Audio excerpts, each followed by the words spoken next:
just wanna use your love tonight.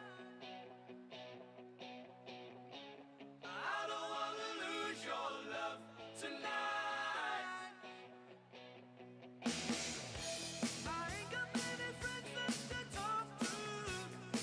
The ways are rough and I'm in trouble.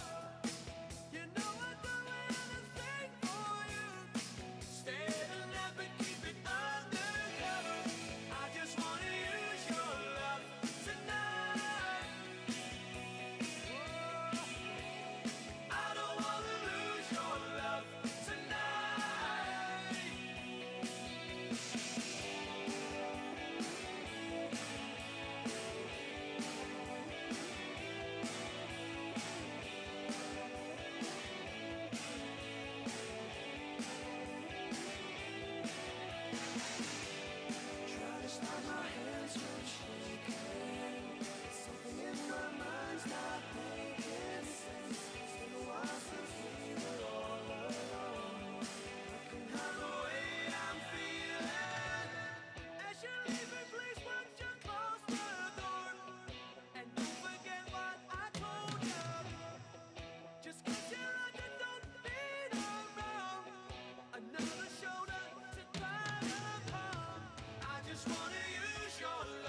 hops off the plane at LAX with a dream in my cardigan.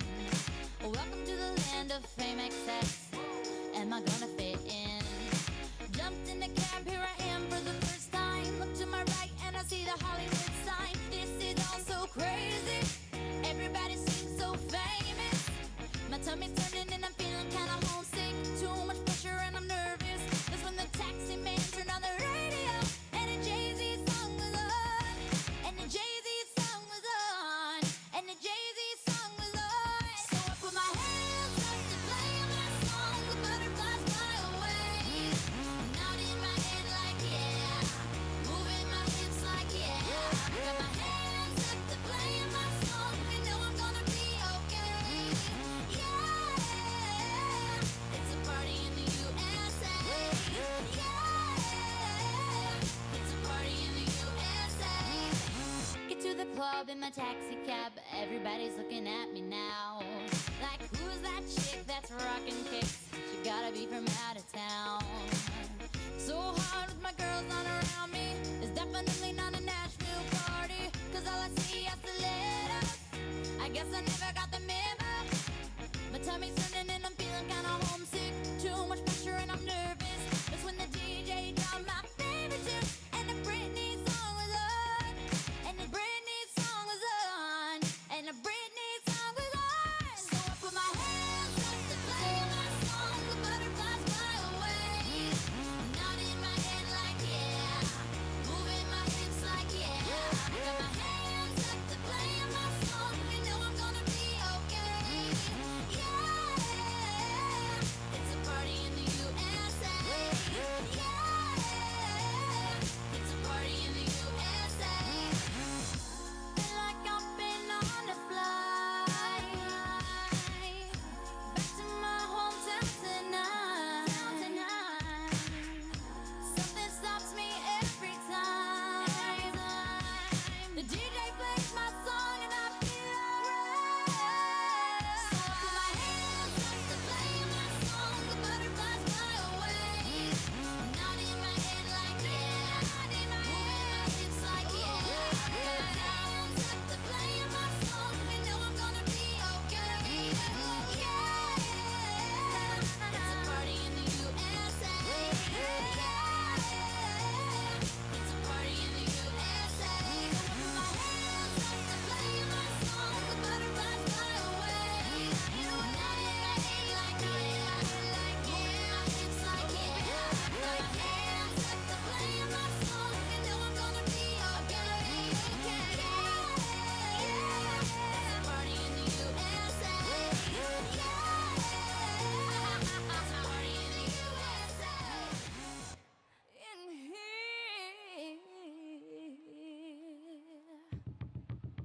And the bass keeps running, running, and running, running, and running, running, and running, running, and running, running, and running, running, and running, running, and running, running, and. In this context, there's no disrespect, so when I bust my rhyme, you break your necks. We got 5 minutes for us to disconnect from all intellect and let the rhythm affect. To lose our inhibition, follow your intuition, free your inner soul and break away from tradition. Cause when we be out, girl, it's pulling me out. You wouldn't believe how we wow shit out. We burn it till it's burned out, turn it till it's turned out. Act up from northwest, east side. Everybody, everybody, let's get into it. Get stoked, get it started, get it started, get it started. Let's get it started. Let's get it started in here. Let's get it started. Let's get it started in here. Let's get it started.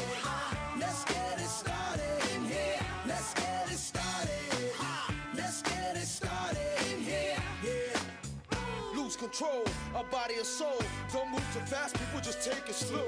Don't get ahead, just jump into it. Y'all hear about it? The P's will do it. Get started, get stupid. Don't worry about it, people will walk you through it step by step like an infant new kid. Inch by inch with a new solution. Transmit hits with no delusion. The feeling's irresistible and that's how we move it. Yo, Everybody, everybody, let's get into it. Get stoked, get it started, get it started, get it started. Let's get it started. Let's get it started in here. Let's get it started. Let's get it started in here. Let's get it started. Let's get it started.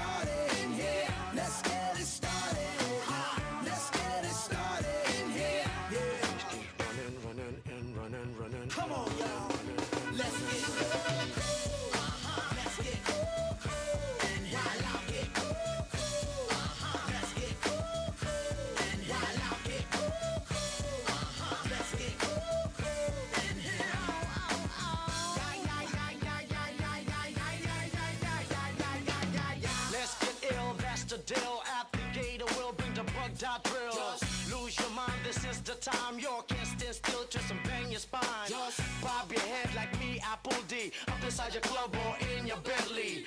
Get messy, loud and sick. Your mind fast mama on another head trip. So come them now, do not correct it. Let's get ignorant, let's get hectic.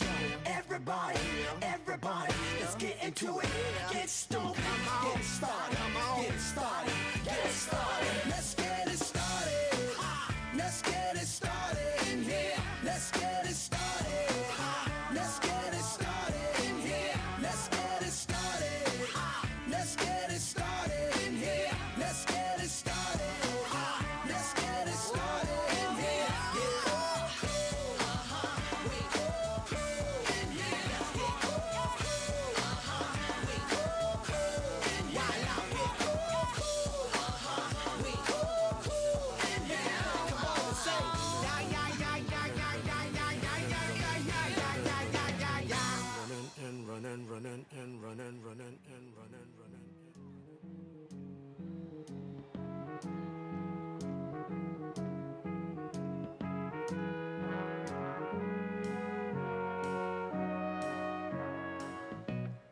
Where it began, I can't begin to knowing, but then I know it's growing strong.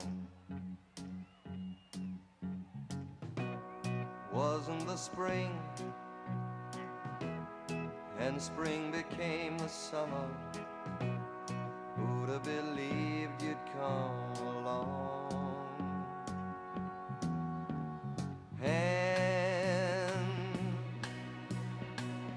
Touching hands, reaching out,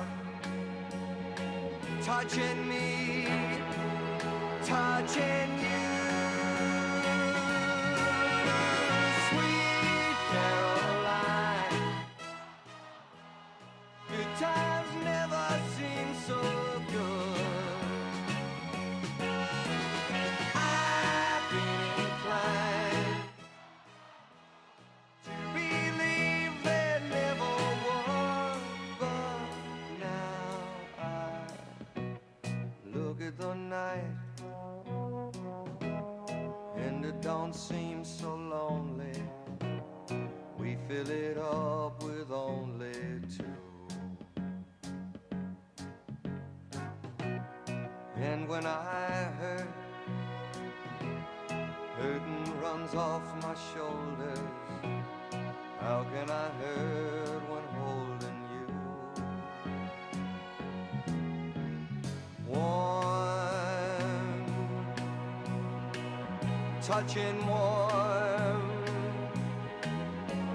reaching out, touching me, touching you. Sweet Caroline, good times never seem so good. I've been inclined to believe there never would. Oh, no, no.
down. I never went nowhere. What they saying, loot is back. Blame it on that contour. The hood call it Ludiac. And I'm on this foolish track, so I spit my foolish flow. My hands go up and down like strippers' booties go. My verses still be serving, tight like a million virgins. Last time on a college remix, now I'm on the original version. Can't never count me out, y'all better count me in. Got 20 bank accounts, accountants count me in. Make millions every year, the South's champion. Cause all I do, all I do is win, win, win, no matter what. Got money on my mind, I can never get enough. And every time I step up in the building, everybody hands go up. And they stay there, and they say yeah, and they stay there. Cause all I do is win, win, win. And if you going in, put your hands in the air, make them stay there. Swerving in my low, head on a swivel, you know serving me's a no-no. Clean as a whistle as I pull out in my Rolls Royce. Yellow bone passenger, they see it, they say, oh boy. Tell Cali, back it up, my niggas call me loco. Down for armed trafficking, don't make me pull that fofo. Ask you what you laughing at, represent that mud life. Dirty money, bitch, you better get your mud right. We come together holding hands and holler hood life. We all strapping all black, it's like Bud Light. You riding or what? Cause we riding tonight. Now she riding with me cause you wasn't riding. All I do is win, win, win, no matter what. Got money on my mind, I can never get enough. And every time I step up in the building, everybody hands go up. And they stay there, and they say yeah, and they stay there. Cause all I do is win, win, win. And if you going in, put your hands in the air, make them stay there. Heat in the kitchen, pot on the stove, water getting boiled, dope being sold, Snoopy in the hookie, system overload. I've been running this rap game since I was 20 years old. I hung with the worst of them, bust till I burst them up, floss them up, toss them up, hard away, close them up. Pardon me, I'm bossing up, brace you up, bless you, bro, don't mess with us. We like the youth in the 80s. Back to back, set a track, hit the lick, get it back, hit the trick, jump the track. Bitch, I want my money back. Time and time again, while I'm sipping on this gin. Al Davis said it best, just win, baby, win. All I do is win, win, win, no matter what. Got money on my mind, I can never get enough. And every time I step up in the building, everybody hands go up. And they stay there, and they say yeah, and they stay there. Cause all I do is win, win, win. And if you going in, put your hands in the air, make them stay there.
changes when the leaves begin to change. Oh, how we thought those days would never end. Sometimes I hear that song and I'll start to sing along and think, man, I'd love to see that girl again. Man, I'd like to see that girl again. And we were trying different things, and we were smoking funny things, making love out by the lake to our favorite song. Sipping whiskey out the bottle, not thinking about tomorrow, singing Sweet Home Alabama all summer long. We were trying different things, and we were smoking funny things, making love out by the lake to our favorite songs. Sipping whiskey out the bottle, not thinking about tomorrow, singing Sweet Home Alabama all summer long. Singing Sweet Home Alabama all summer long. Singing Sweet Home Alabama all summer long. Singing Sweet Home Alabama all summer long. Singing Sweet Home Alabama all summer long.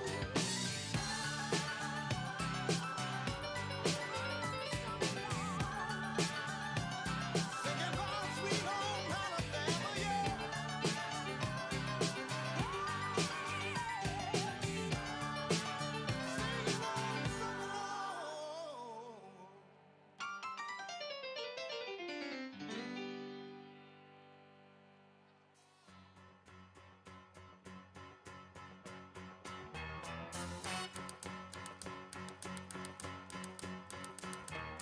Tumble out of bed and I stumble to the kitchen, pour myself a cup of ambition and yawn and stretch and try to come to life.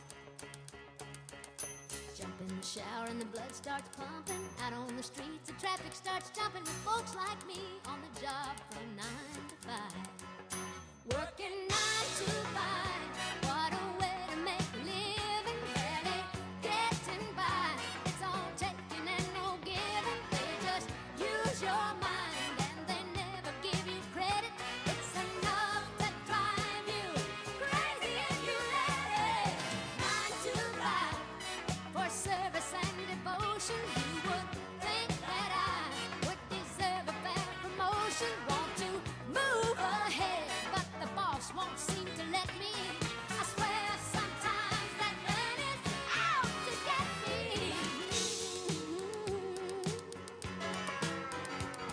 They let you dream just to watch him shatter. You're just a step on the boss man's ladder, but you got dreams he'll never take away. In the same boat with a lot of your friends, waiting for the day your ship will come in and the tide's gonna turn and it's all gonna roll your way.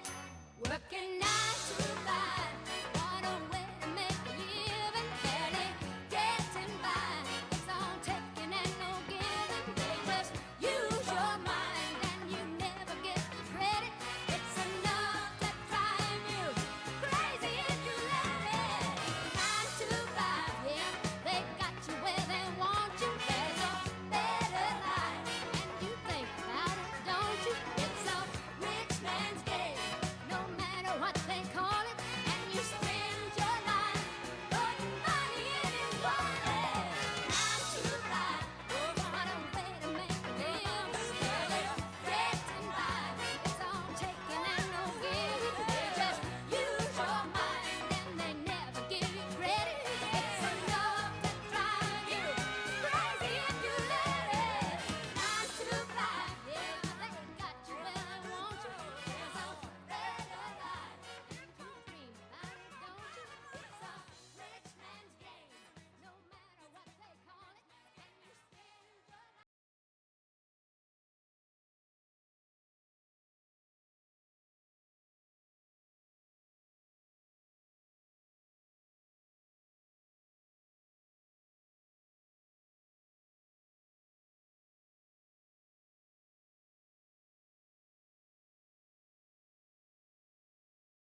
cherish the moment with you. Respectfully, I say to thee, I'm aware that you're cheating, but no one makes me feel like you do.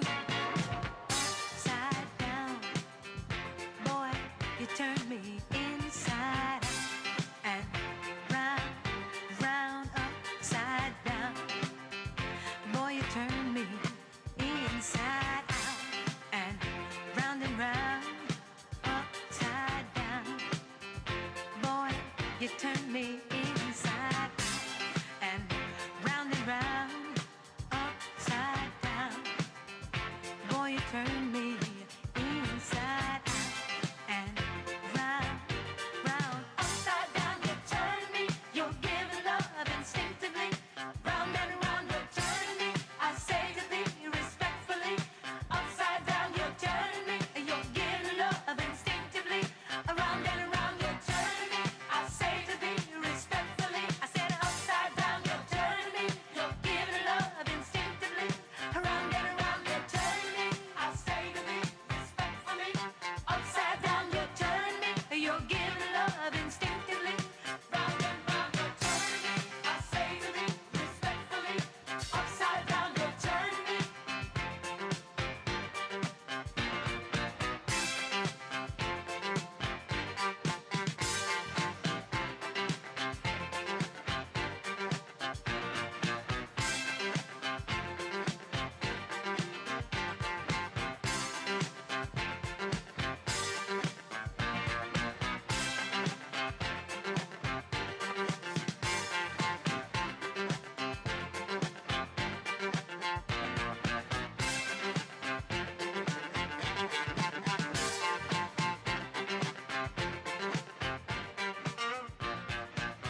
rest, cause you're only a man, and a man's got to learn to take it. Try to believe, though the going gets rough, that you gotta hang tough to make it. History repeats itself, try and you succeed.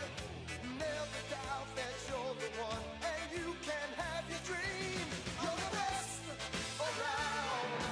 Nothing's gonna ever keep you down. You're the best around.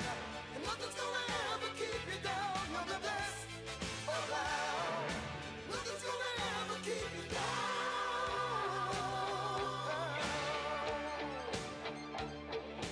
Fight to the end, cause your life will depend on the strength that you have inside you. Oh, gotta be proud, standing out in the crowd with the odds in the game defy you.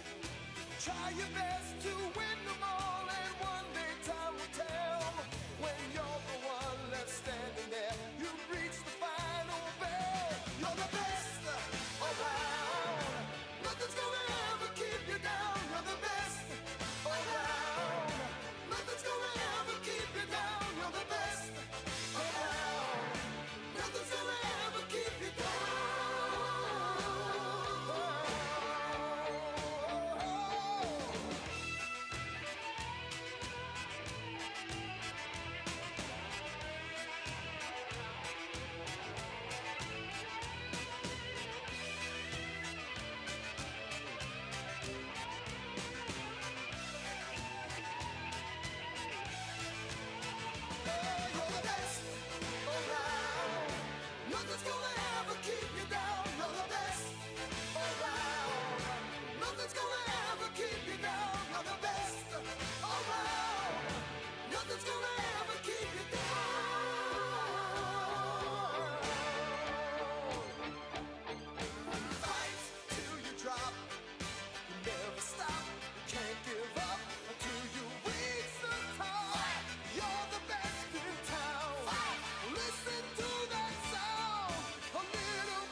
on us. Need to ease on up. I know why they hating on us. Cause the style so fabulous. I'ma be real on us. Nobody got nothing on us. Girls be all on us from London back down to the U.S. We rockin' this contagious. Monkey business outrageous. Just confess your girl admits that we the shit. F-R-E-S-H, we fresh. G-E-F, that's right, we definite. We definite. B-E-P, we reppin' it. So, turn me up.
that real good, feel good stuff. Up under the seat of my big black jacked up truck. Rolling on 35s, pretty girl by my side. You got that suntan skirt and boots, waiting on you to look my way and scoot your little hot self over here. Girl, hand me another beer, yeah. All them other boys wanna line you up and take you downtown, but you look like the kind that likes to take it way out.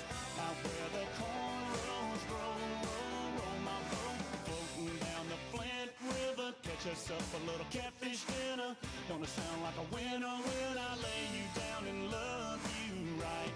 Yeah, that's my kind of night.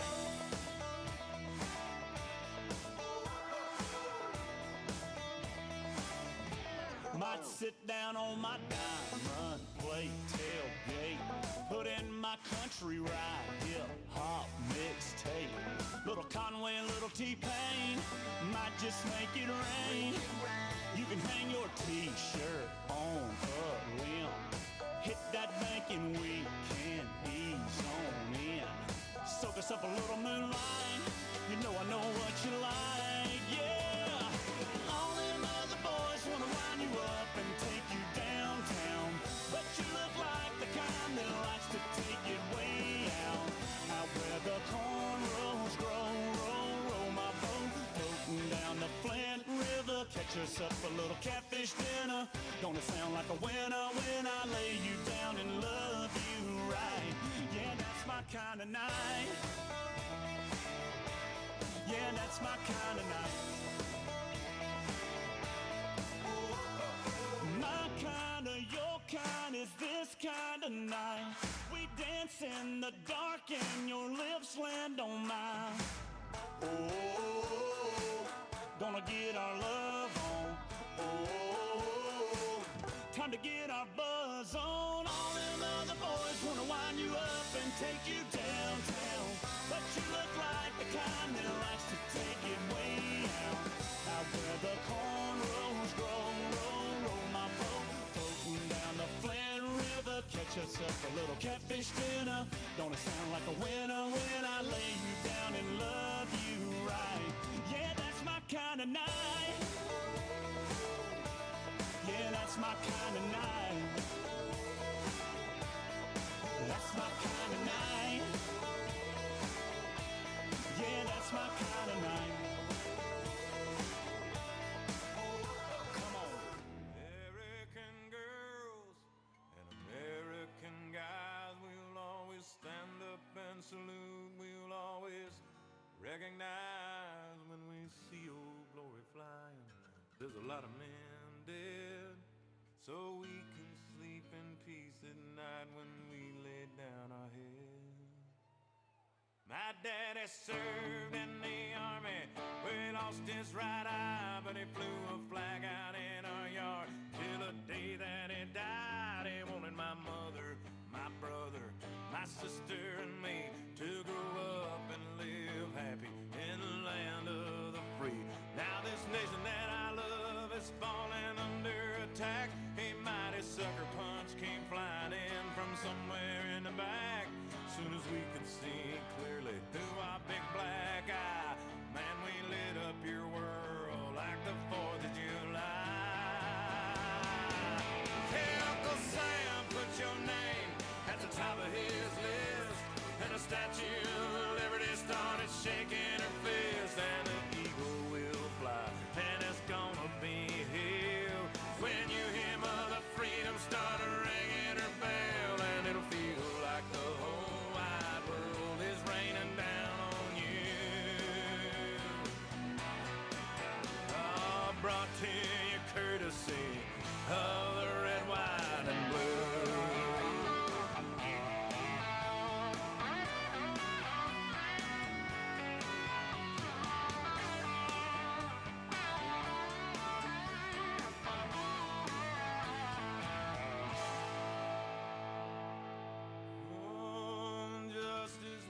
Served and the battle will rage.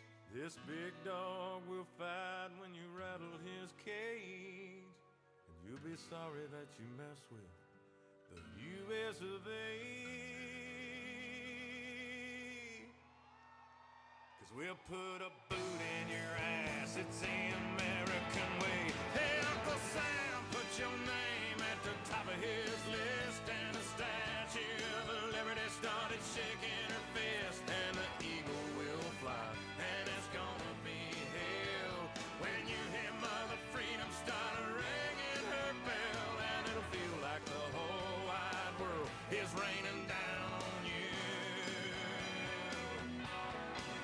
All brought to you courtesy of the red, white, and blue.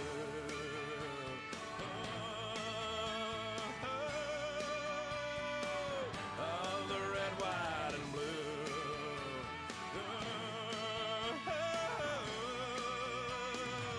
Of my red, white, and blue.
change that feels so strange. I come alive when she does all those things to me.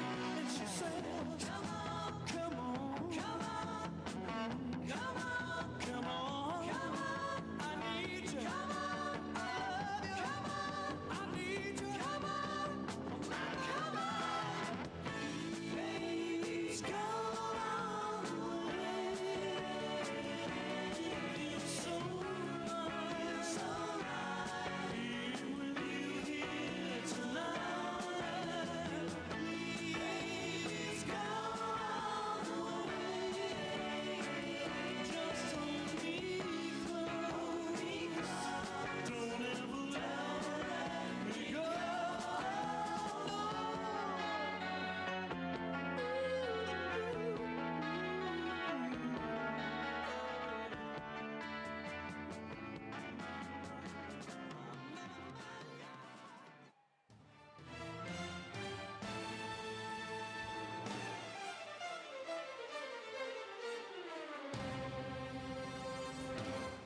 This is a man's world.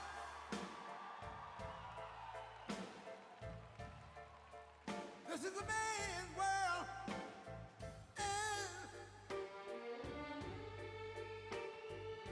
But it wouldn't be nothing, nothing, nothing without a woman or a girl.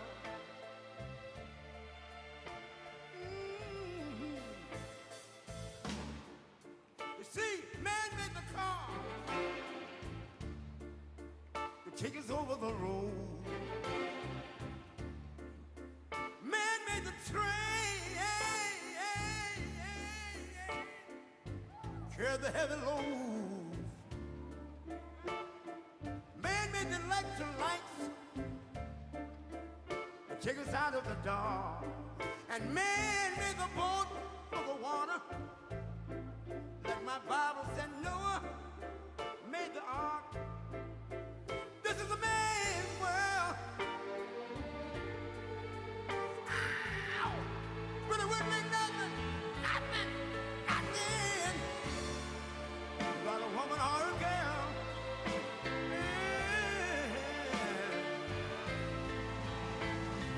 L'uomo rincorre il potere, ma lui non sa che il grande limite ad essere come si parla. Nel palmo stringe un'idea che non vive, che nella sua fantasia folle, se non si accorge che poi non ha più senso, se si vive solo per sé.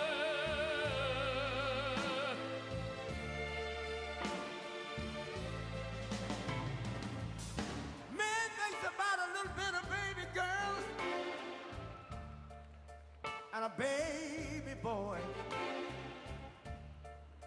Man make them happy because man make them toys.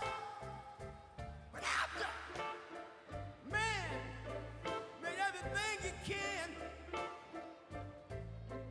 man made lira, pesos, dollars, rubles, to buy from every good woman and every man. Ow! This is a man's world. Senso se But it wouldn't be nothing. solo per sé, solo per sé. He's lost in the wilderness. It's a man's world. He's lost. E non si accorge che poi non ha più senso, se si vive solo per sé, solo per sé, solo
Ladies and gentlemen, please welcome to the stage Senator Markwayne.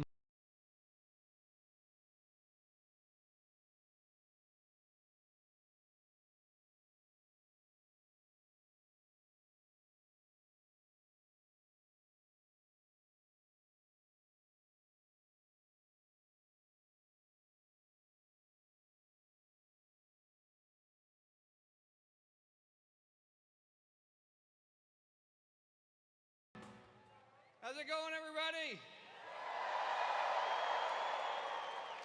Right off the bat, I want all of our service members and our veterans. Will you raise your hand for me?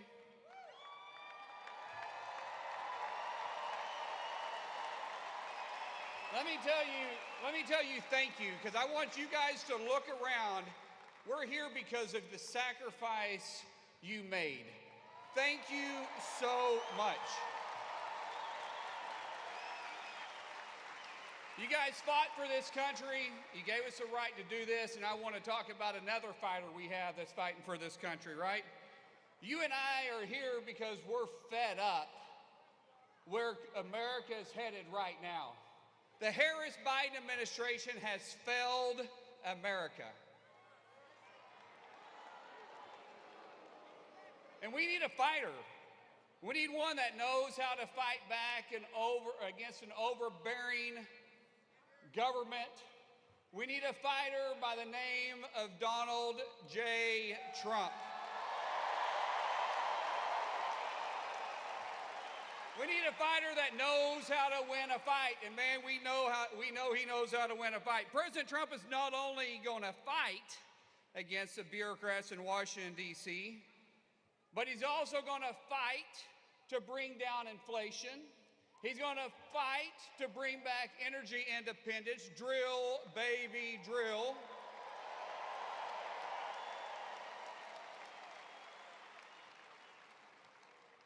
He's going to fight to actually get our economy back on track. And he's going to fight to secure our borders.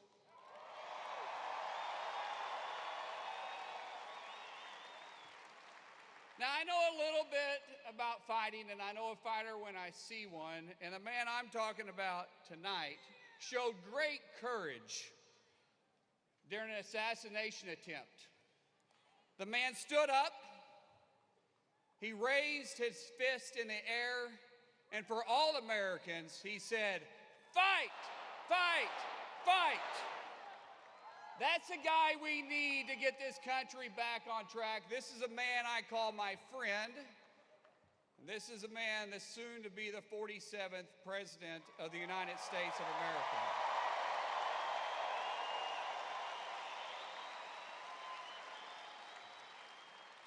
So in closing, I want to say, may God bless you guys. May God bless President Trump. And may God bless the United States of America. Thank you all.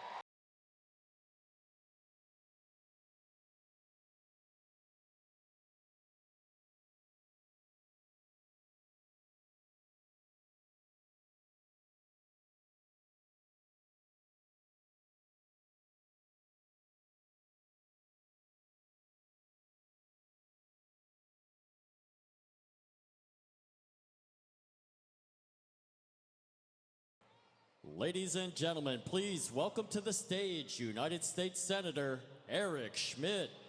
All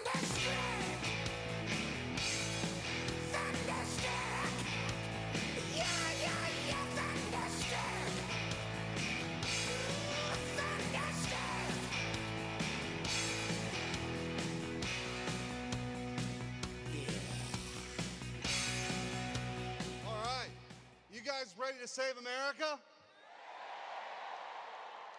Look at all the joy in here. There's a lot of joy in here. I don't see it on the other side. I'm also told that we heard on the plane ride in that Kamala last night dressed up as a moderate. It did not go well. No one's buying it. No one is buying this. Fake Kamala's got a lot of problems, and she can't even handle the softball questions. You guys all saw the interview on The View after they have absolutely destroyed all the successes that we had under President Trump. All of them. She was asked, what would you do differently than Joe Biden over the last 4 years? And she said, nothing comes to mind. Well, that makes a lot of sense.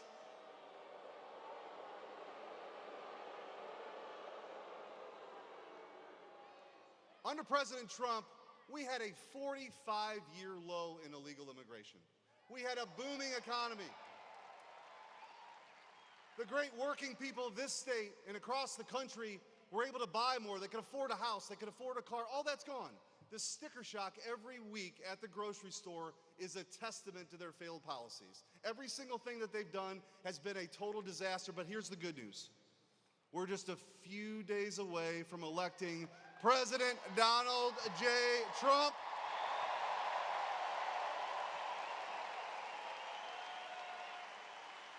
And before I had this job, I had a different job. I was the Attorney General of Missouri. That's right. And we took those vaccine mandates all the way to the Supreme Court, and we won. We took that student loan debt forgiveness scam to the Supreme Court, and we won.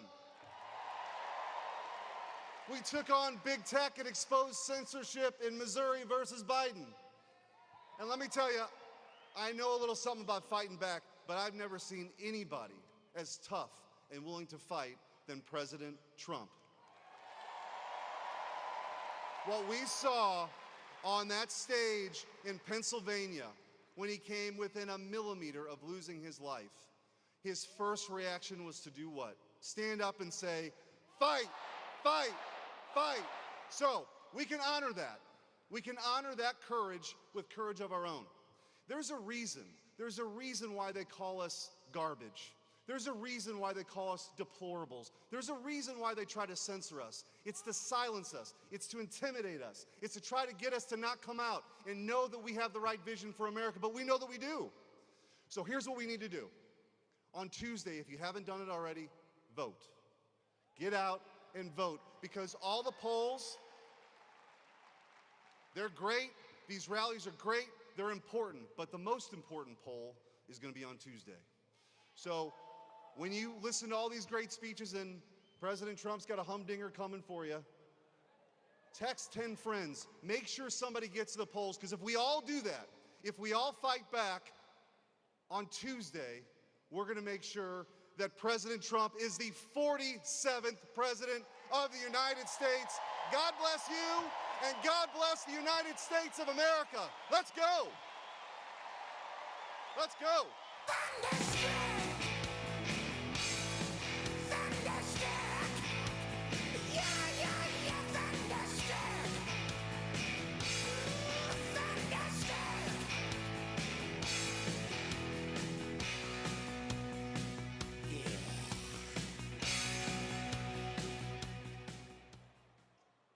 Ladies and gentlemen, please welcome to the stage former presidential candidate Robert F. Kennedy Jr.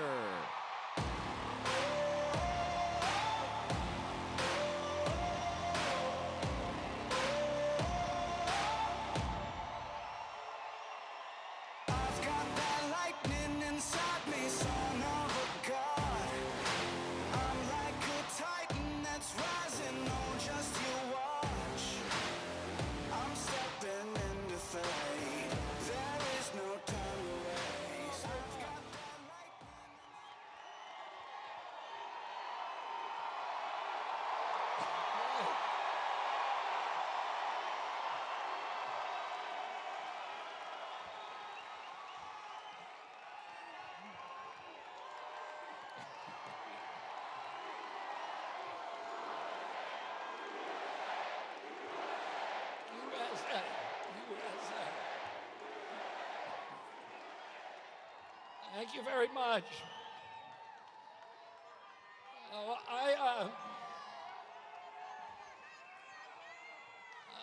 I started my presidential campaign 19 months ago, and the Democrats fought. They canceled the primary so I couldn't run, and they canceled the debates, and then I switched to independence. And I was taking more votes away from Donald Trump than the Democrats. But Donald Trump never sued me, and he never said anything nasty about me. He was always very civil. And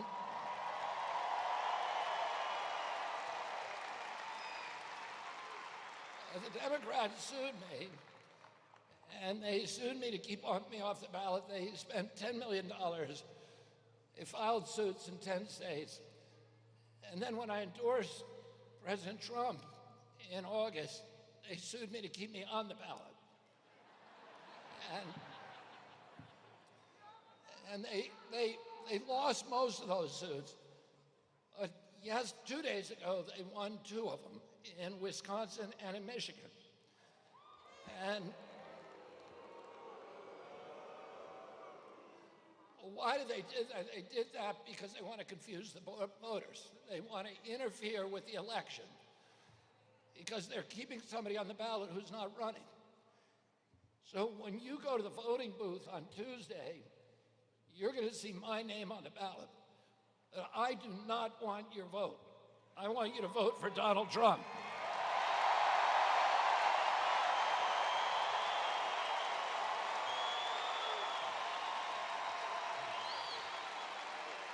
Because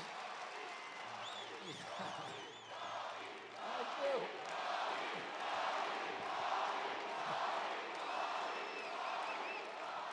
The only way I'm going to go to Washington is if we get Donald Trump elected.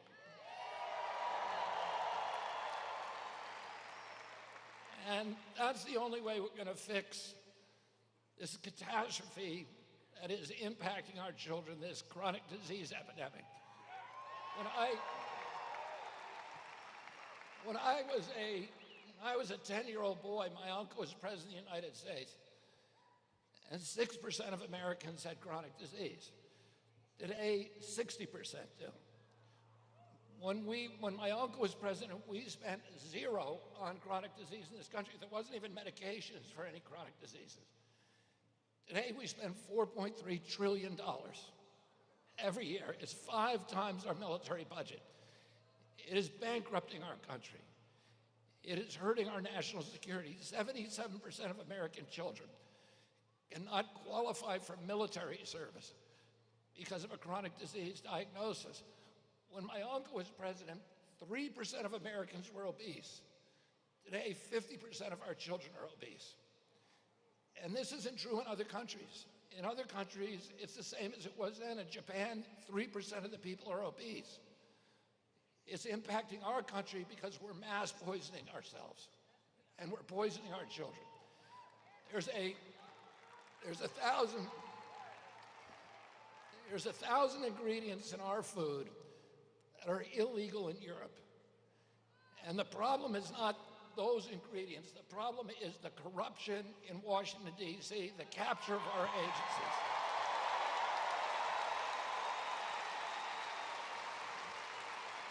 And the only president who's going to clean that up is Donald J. Trump.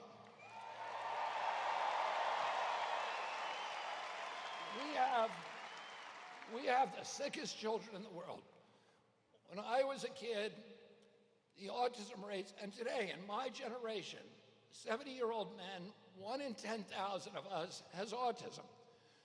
In my children's generation, it's 1 in every 34 children, 1 in every 24 in California. When I was a kid, juvenile diabetes was unknown. The typical pediatrician would see 1 case of diabetes in his entire career, a 40 or 50-year career. Today, 1 out of every 3 children who walks through his office door is diabetic or pre-diabetic. We are killing our kids. 40% of our kids are on antidepressants. The sperm counts have dropped 50%. Testosterone levels have dropped 50%. American girls are reaching puberty at 10 to 13 years old, 6 years younger than they were a generation ago. We are destroying these children. I had 11 brothers and sisters. I had 70 first cousins. I never knew anybody with a peanut allergy. Why do 5 of my kids have peanut allergies? Why do all of our kids have eczema and asthma and allergies? This is not normal. I know what a normal child looks like. And our kids today are injured and they're damaged. And they're damaged because we're being poisoned. And that comes from corruption. Oh.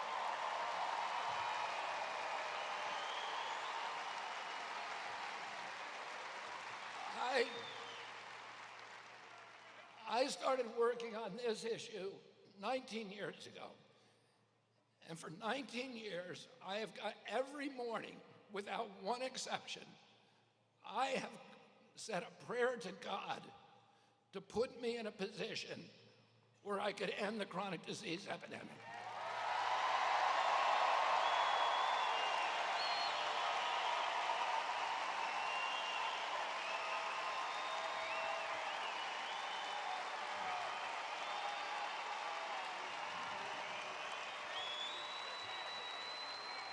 And on August 23rd of this year, God sent me Donald J. Trump.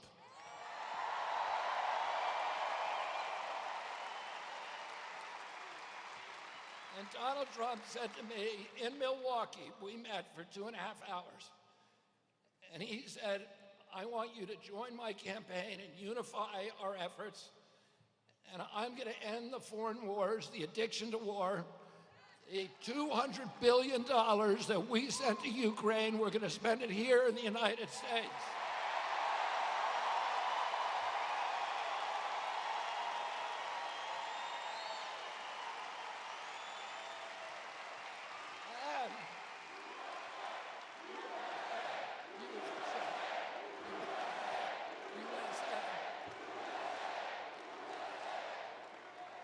And he told me, we're going to end the censorship.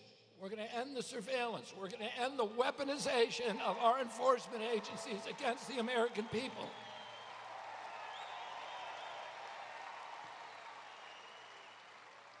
And he knew that my uncle, Ted Kennedy, wrote Title IX to make sure that women's sports are protected in schools.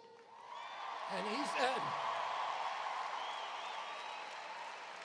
we're going to end the efforts of the Democratic Party, the war that they're making on women's sports in schools.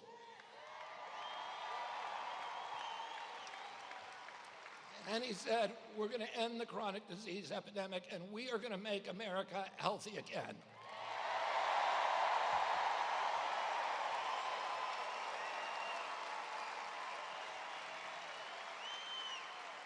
Oh, don't you want a president who's going to get the toxins out of our food? Oh, you want a president who's going to end the corruption in Washington, D.C.? And don't you want a president who's going to end all the foreign wars that are sucking away our money and our... And don't you want a president who's going to end the censorship, end the surveillance, and protect the Constitution of the United States?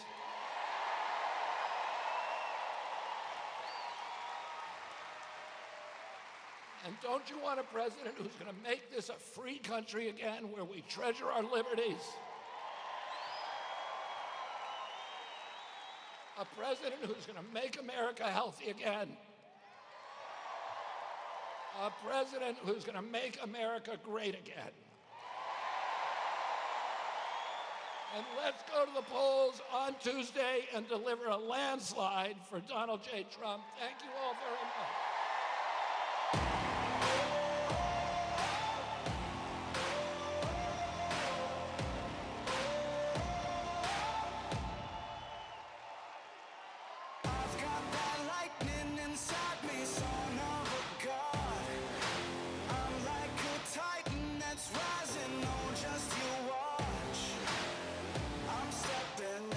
There is no time.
When I first came into office, I cut taxes more than any other president.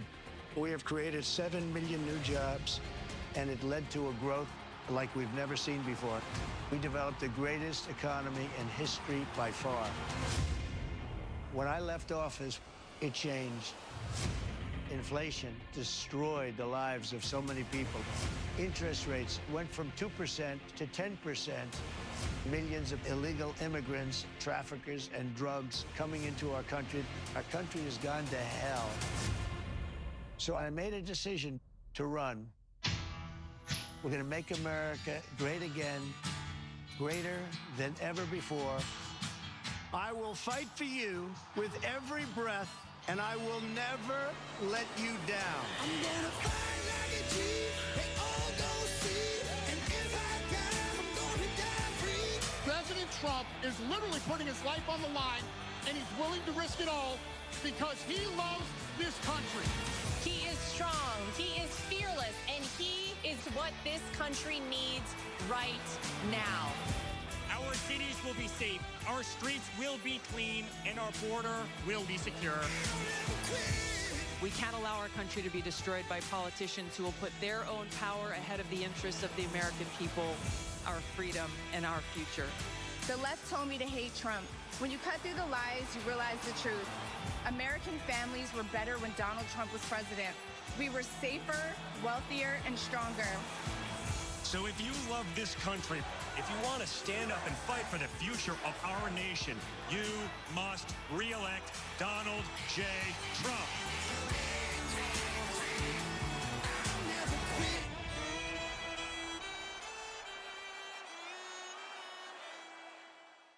Ladies and gentlemen, please welcome the next president of the United States, President Donald J.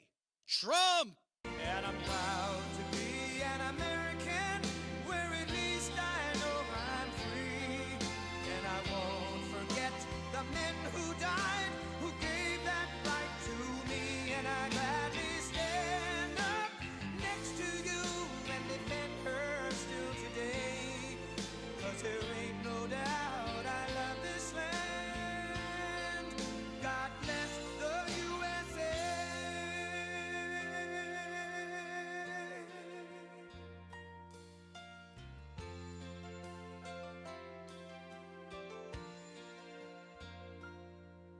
From the lakes of Minnesota to the hills of Tennessee, across the plains of Texas, from sea to shining sea, from Detroit down to Houston and New York to LA, where there's pride in every American heart, and it's time we stand and say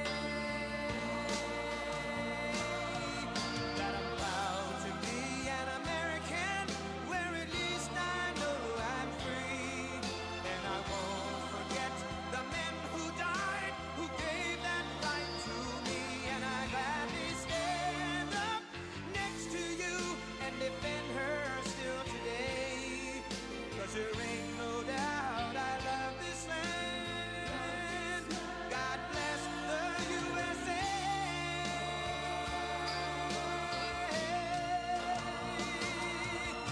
And I'm proud to be an American, where at least I know I'm free. And I won't forget the men who died, who gave that right to me. And I gladly stand up next to you and defend her still today. 'Cause there ain't no doubt I love this land. God bless the USA.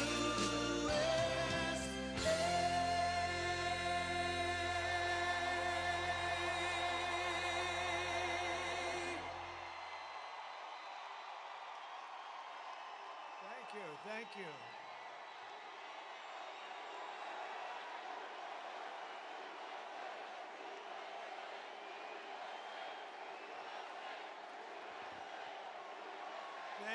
Thank you very much. Wow, what a crowd this one is, huh? What a crowd. Look at that up in the rafters. guys okay? Can you see that? Low up there. Well, I have some friends up there. They couldn't get seats. Can you believe this? Thank you very much, everybody. It's great to be in Milwaukee. We love Milwaukee. And a very special welcome to, we love this place, right? We got it, the ship contract. We got it, the biggest shipping contract. You know that? We love being in Wisconsin. I'm thrilled to be back in this beautiful state with thousands of proud, hardworking American patriots. That's what you are. And we have a country that's going to hell, but we're going to turn it around very fast. And I'd like to begin with a very simple question. Very simple. Are you better off now than you were 4 years ago? So I've come today with a message of hope for all Americans with your beautiful vote. Oh, we don't want your money. I don't want your money. I want your damn vote. Okay?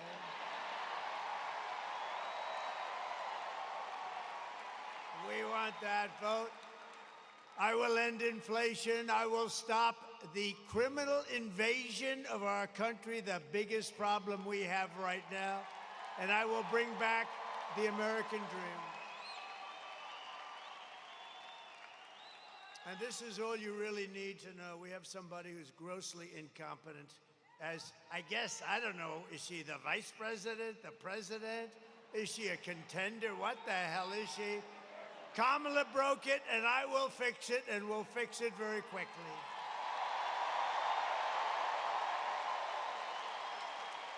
And America will be bigger, better, bolder, richer, safer, and stronger than ever before. It's going to be. You watch. This is going to be so much fun. That's the good thing about that little slippage that they had, that little, you know, because it showed how bad they are. It showed how bad they are. And there's never been spirit like we had. There's never been any race that we've ever had in the history of this country that's had this kind of spirit. So I just want to thank everyone.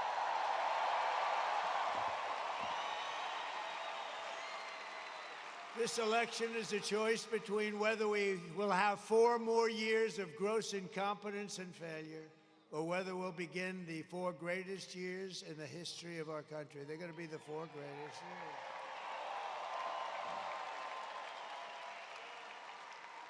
And I'm asking you to, it's very hard for you to do this, to be honest with you, because you look at what's happened to our country and how the hell can you do this? But I'm asking you anyway to be excited about the future of our country again. Just be excited.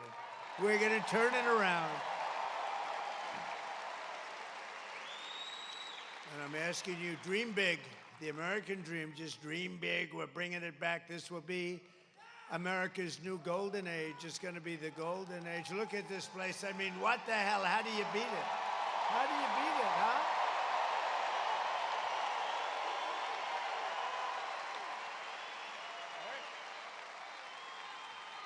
How's Eric doing? I think very well.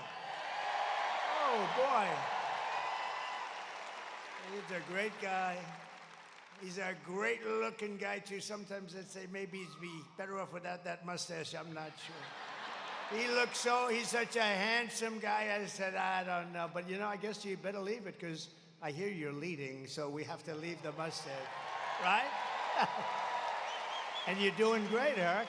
Boy, oh, boy, we love it.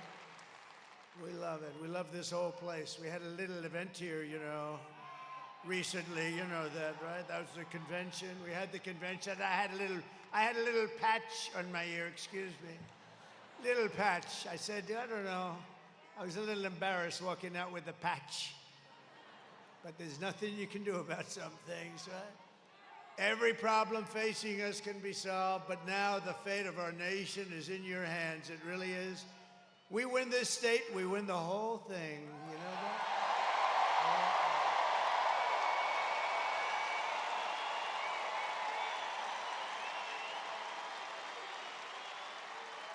On Tuesday, you have to stand up and you have to tell Kamala that you've had enough, that you can't take it anymore.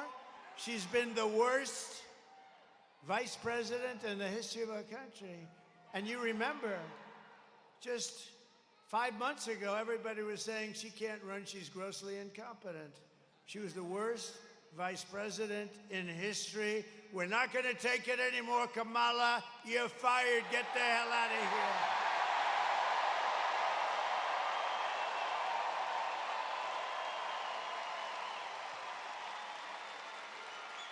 So today was the last day for in-person early voting for most of Wisconsin. There's a little tiny section, but I'm not going to get into the detail. But you still have until Sunday to vote early here in Milwaukee, as well as in Madison and Green Bay and Racine. We love Racine. We just left Green Bay. We had a great event. Was anybody at the one in Green Bay? That was a good one. That was, how's your football team? You know what I liked? I love Brett Favre.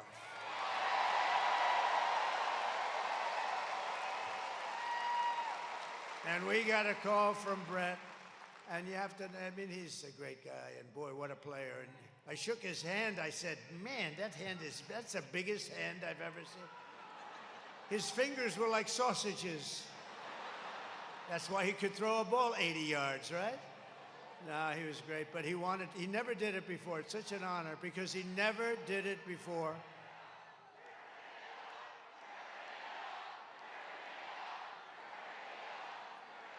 Thank you very much. No, Brett never did that before. You know, as an athlete, it's hard to do a little bit. You can't do it. You lose some fans, maybe, who knows? Crazy people that say, oh, I don't like him because he likes somebody, but Brett was great, and we had an unbelievable day. And to get his endorsement, and he wanted to do it right here. He wanted to do it right in Wisconsin, any place he said in Wisconsin. And he gave me a full endorsement, and that was a great honor, right? That was a great honor. Great guy. He could really rip that ball. So thank you very much to Brett. So get everyone you know, you have to do it. You have to vote, vote, vote. We're going to win this thing, and we're going to win it big, and I'd love to win it right here. I'd love it. And if you haven't voted early, just come on Tuesday. We don't care at this point. We don't care when you vote. Just make sure you vote. And if you see anybody cheating, then what you do, you know what you do? Report them immediately. No, we're doing great. We're leading just about, I think, all 7 swing states we're leading. But don't listen to me now. Don't listen. Just pretend we're 1 down, right? We're 1 point down, please. We don't want to say, oh, we don't have to vote today, Alice, because he's leading. No, don't do that. We've seen that stuff happen. We don't want to do that.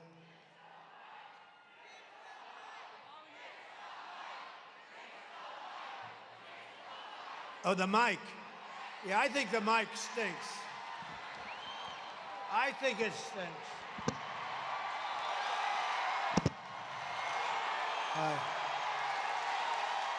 Crazy. Crazy.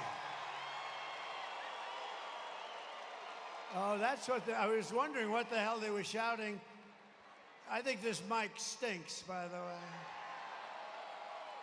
And then we don't pay the contractor. I say, don't pay the contractor. Then they write a story. Trump doesn't pay his bills. He's a bad guy. No, the mic is terrible. I had another one today. You know what? I've done 3 of these today. Somebody said maybe what we could do is maybe we could just skip the last one. I said, there's no way I'm skipping. There's no way. And this is the best one of all. Look at this place. Thank you. The ladies from North Carolina, 259 of these they've come to. Look at them. They're beautiful. I don't know where the hell their husbands are. They're married. All of them are married. But they're great, and thank you very much. We're rounding the turn, aren't we, huh? We're rounding the turn.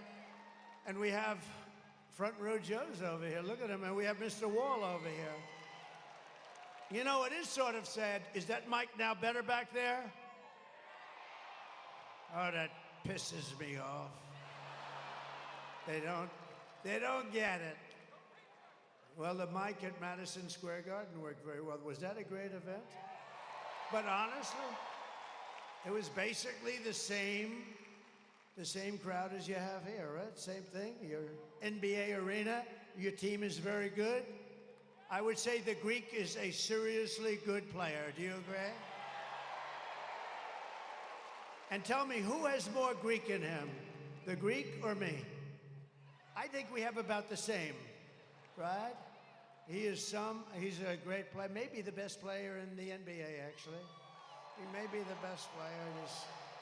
He's supposed to be a very good guy, too. But with your help, we're going to defeat Kamala Harris, and we're going to make America great again.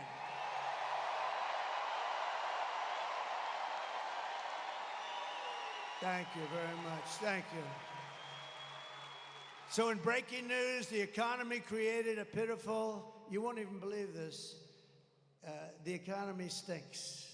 What timing? What timing? 4 days before the election, they have among the worst numbers ever in history. Nobody's ever heard. They did 12,000 jobs. Normally you're 250, 300,000, 400,000. They did 12. Think of it, 12,000 jobs.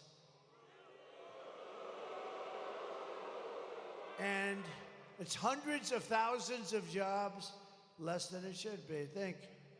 Because they're pathetic. They don't know anything. These people don't know anything. She's a very low IQ person.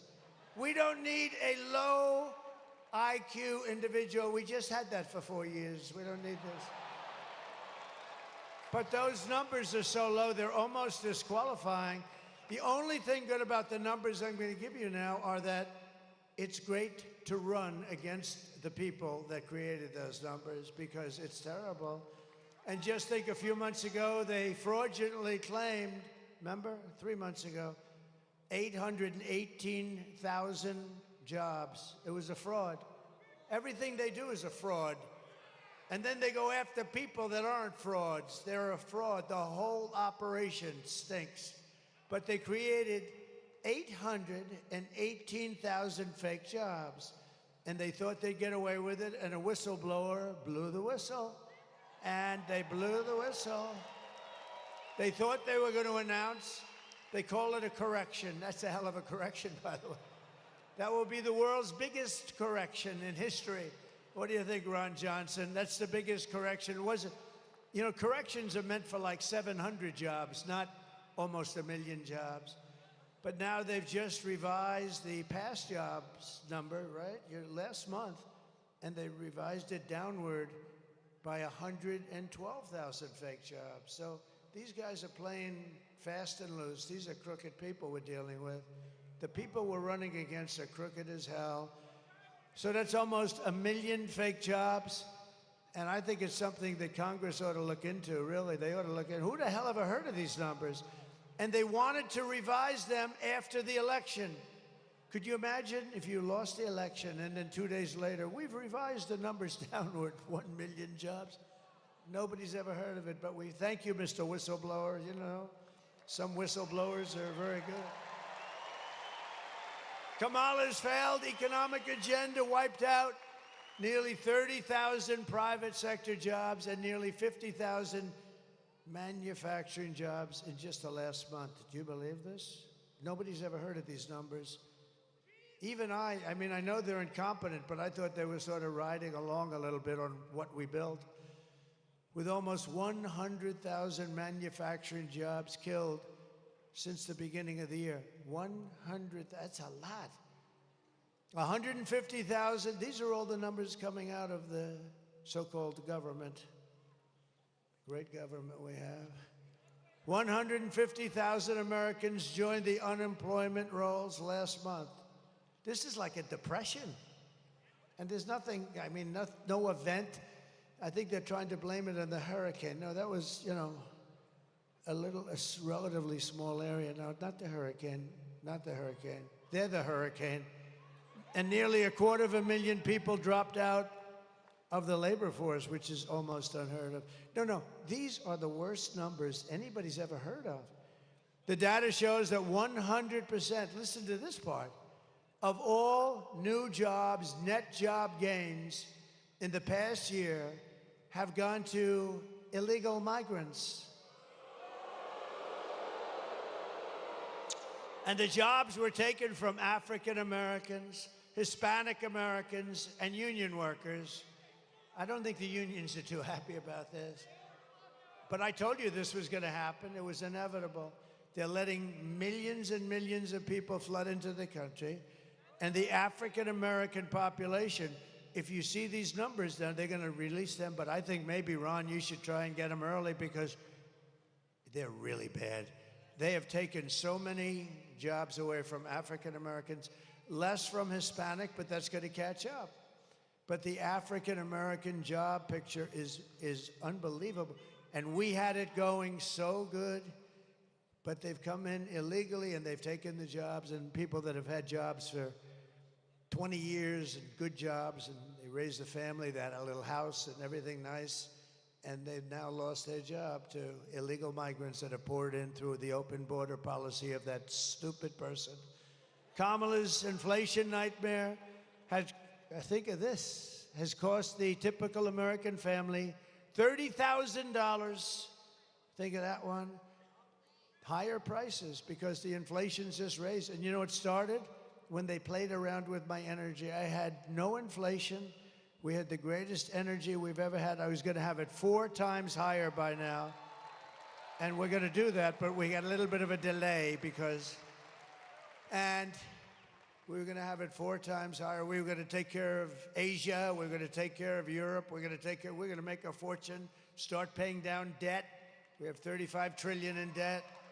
We're going to lower your taxes. I gave you the largest tax cut in the history of our country and the largest regulation cuts. And we were able to do more. Thank you. Thank you. And now she wants to impose the largest tax hike in American history on top of everything else and raise your taxes by more than $3,000 a year. Is everybody happy? I don't want to ruin your night, but don't worry, we're going to make it good. You got to suffer a little bit to get them out. Get those people out. They're grossly incompetent.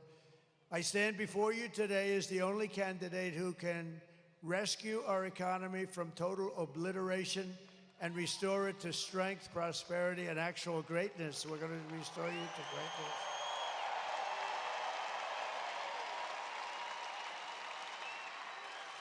As the just released numbers plainly indicate, the economy is now a disaster. And are you listening to this, press? They're the most dishonest human beings. Are you listening to this?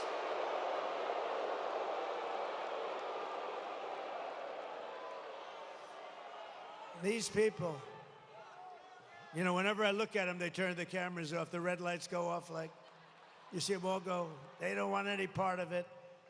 No, that's a lot of press. That's a lot of cameras going so late at night. But no, we're gonna bring it back, and we're gonna bring it back fast. You know what we're gonna do? We're gonna drill, baby, drill. We're gonna get the energy down. It's gonna come down. We're gonna drill, baby, drill. But I don't know if you know it, their economy is expected to get significantly worse. How does it get worse than that? It's really bad. Top Wall Street analysts, like Scott Bessent, who's one of the most brilliant guys on Wall Street, he said that the only reason the stock market is up is because everyone thinks Trump is going to win the presidency. That's pretty good. We had a great stock market. Can you imagine if Kamala won? You would go down to a 1929-style depression. I believe that, too.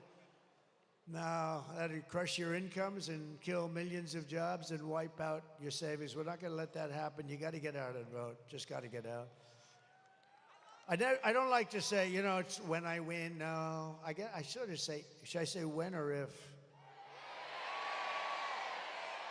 You know, I know, but it sounds a little braggadocio, right? All right, when I win, you are 4 days away from the best jobs, the biggest paychecks, and the brightest economic future the world has ever seen.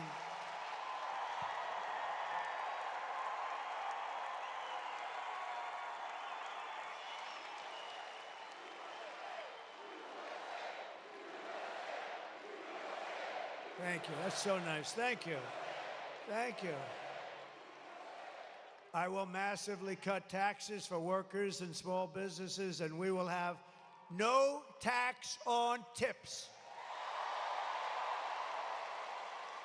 No tax on overtime.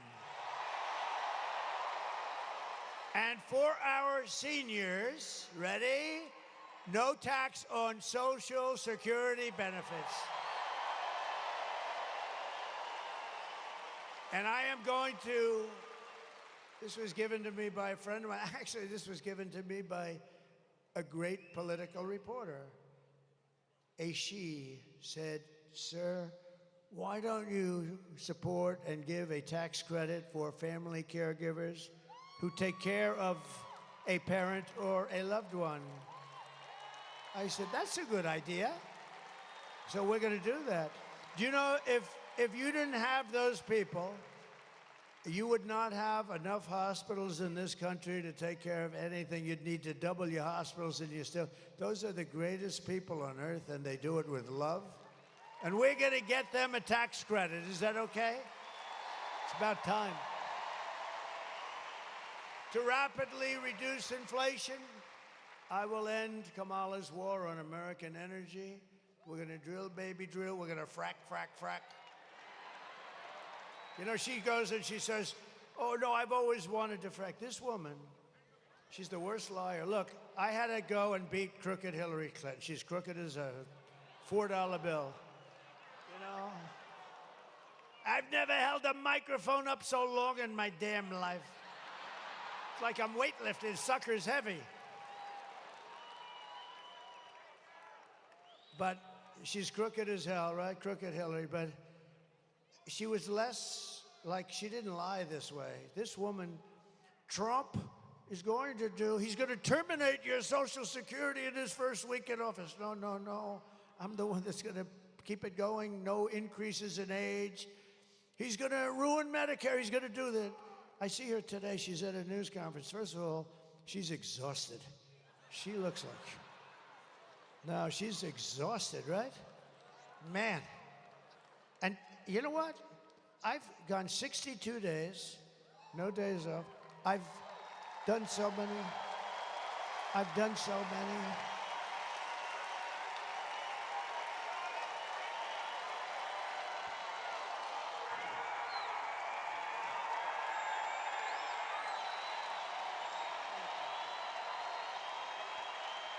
Thank you very much. No, I've gone 62 days. Today is an example. Yesterday I started off in New Mexico. You know why? It's not really a swing state, but it's a state that likes me a lot. It's got a thing called a border, and it's an open sieve. And people are pouring in by the thousands and thousands and doing a lot of destruction and doing a lot of crime. And I went there, we had a massive crowd. You couldn't even see the end of it. It was like early in the day on a regular weekday. And today I was in Michigan. We were all over the place. We were in Michigan, but I said, and Michigan's very important. You know, we're leading in Michigan. You know why? I'm going to bring back the car business, a little thing like that. You know, I told them today, a year ago I heard through a friend of mine who builds plants. He's a great plant builder, the best and the biggest in the world. He's building this massive plant, and I wanted to see it. I said, "I want to see the plant you're building." He goes, "Well, it's not in the U.S." I said, "Then I don't want to see it. I'm not interested. I have no interest." "Where is it?" It's in Mexico. "Who owns it?" "China." They're building this massive, they didn't start it. They're building this massive plant right on the border so they can make cars, sell them into the United States, and destroy the rest of Detroit.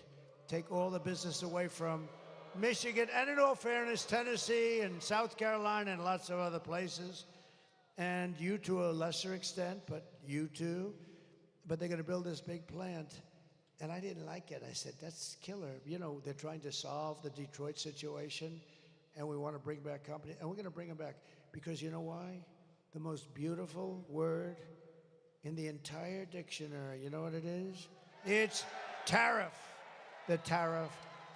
You're going to become so rich with the word tariff. You're going to become rich as hell. You're not going to know what to do with the money. I'm telling you, you're going to become very rich with the word tariff. And so I told them, and I was at the Detroit Economic Club. It was beautiful, and I was giving a talk, and I saw the guy that told me that they're going to start building a big plant in Mexico right on the border. And he was in the audience, John, his name is. He's, I think, the biggest in the world at this stuff. It's very good. He told me if you asked me to build an apartment, I couldn't build it, or a road, they couldn't lay the asphalt. But a plant, he has no problem with computers all over the place and robots. Lots of robots, by the way. So I said, well, how's that going? I was making a speech, and I said, I'm right about there where that very beautiful girl is. I'm not allowed to say that. See the beautiful blonde girl right there? I said, now, you know that's the end of your political career when you do that. You're not allowed to call anybody beautiful anymore. If you do, it's the end of your political career. Ron Johnson would never do that. That's why he's a great politician. No, right where that young lady is, John is sitting there. And I called him, I said, could you come back? And he comes backstage. Thank you very much. Fix the mic. Uh-huh. You gotta be kidding. Do you want to see me knock the hell out of people backstage? You want to see me?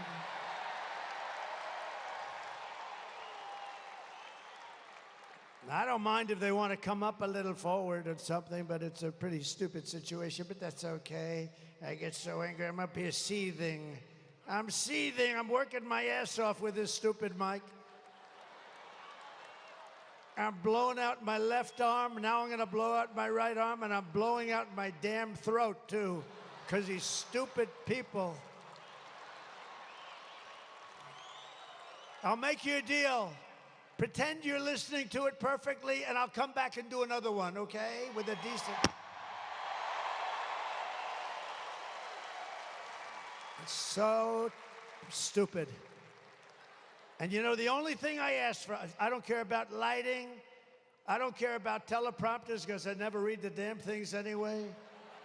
By the way, isn't it nice to have a president that doesn't need a frickin' teleprompter?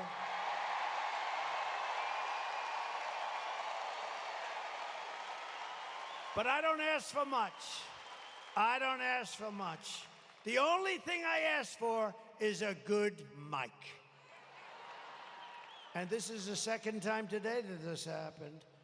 So now if I were the president, and you know, like a dopey guy like this Kelly, the guy's a total moron, and that happened, I'd fire him, and everybody would say, gee, I'm such a bad person. You're not bad, you fire people. When, for instance, the generals that destroyed us in Afghanistan, every one of them should have been fired.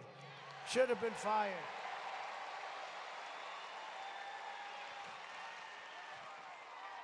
Hello? Hello? I don't think so. Hello? Is that better? Is that better? That's terrible. Is that better back there? Is that yes or no? Huh? What crap. The only thing I ask for is a mic. You don't have to give me, I don't even need a stage. I don't give a damn. Give me a good mic. And I went through 2 of these today. And it knocks the hell out of your throat. But so far I'm doing okay, right? Okay. Is that better? Yeah. And did you notice I came in today, I said, and you know, this is after 4 of these things. I mean, in all fairness, I mean, I'm a human being, right? I come in, and here's the problem. I said, oh man, it's too low. I said, it's too low. So, I had to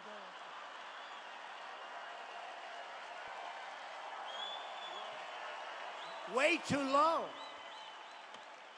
Way too low. So I walk in, I said, shit, there's nothing worse than I walk in like this, and did you notice? I was bending over like this, hello. And then everybody says, is there something wrong with his back? What the hell is wrong with that guy? They're saying, he's cognitively impaired and physically impaired. There's something wrong with them all because I have guys that are stupid back there. All right, what are you gonna do? What are you gonna do, right? What a shame. But we're gonna come back. I'm gonna give you a free performance back in that corner. You got a bad area back there. But I think this is better. I think it's probably better. But what we're doing is we're going to cut your price of energy in half in 12 months. Because we have more liquid gold under our feet than Russia, than Saudi Arabia, than anybody. Oh, that sounds much better. Does that sound better? Oh, that's good. Now I don't have to come back. But we're going to cut it because we have all this beautiful liquid gold, and we're going to cut it, and it's going to drive everything down. It's going to be, you're going to get, okay, ready? January 20th. First of all, you're going to vote. November 5th, you're going on Tuesday. That's number one, because we got to get that. I don't like talking about, like people are coming up to me, my staff over here, who are great. Sir, I'd like to recommend some people. I said, I don't want to talk about any people. First, I want to win, right? We don't want to talk about people. Don't tell me about people. Everybody wants a job. Remember, there was a moment where they were saying, oh, nobody wants to work for Trump. He's too difficult. He said, let me tell you a little secret. They die to work for us. You know why? Because they all want to be this glamour deal. They want to be in this beautiful administration. They want to be secretaries. No, they say, sir, nobody wants to work for you. Nobody wants to be Secretary of State and be known famous for the rest of your life. Nobody wants to be Secretary of the Treasury. Nobody. These people are nuts. It's these people right there. They don't want to work for Trump. They don't want to because he's difficult. You know why I'm difficult? Because I want perfection for our country. That's the only reason I'm difficult.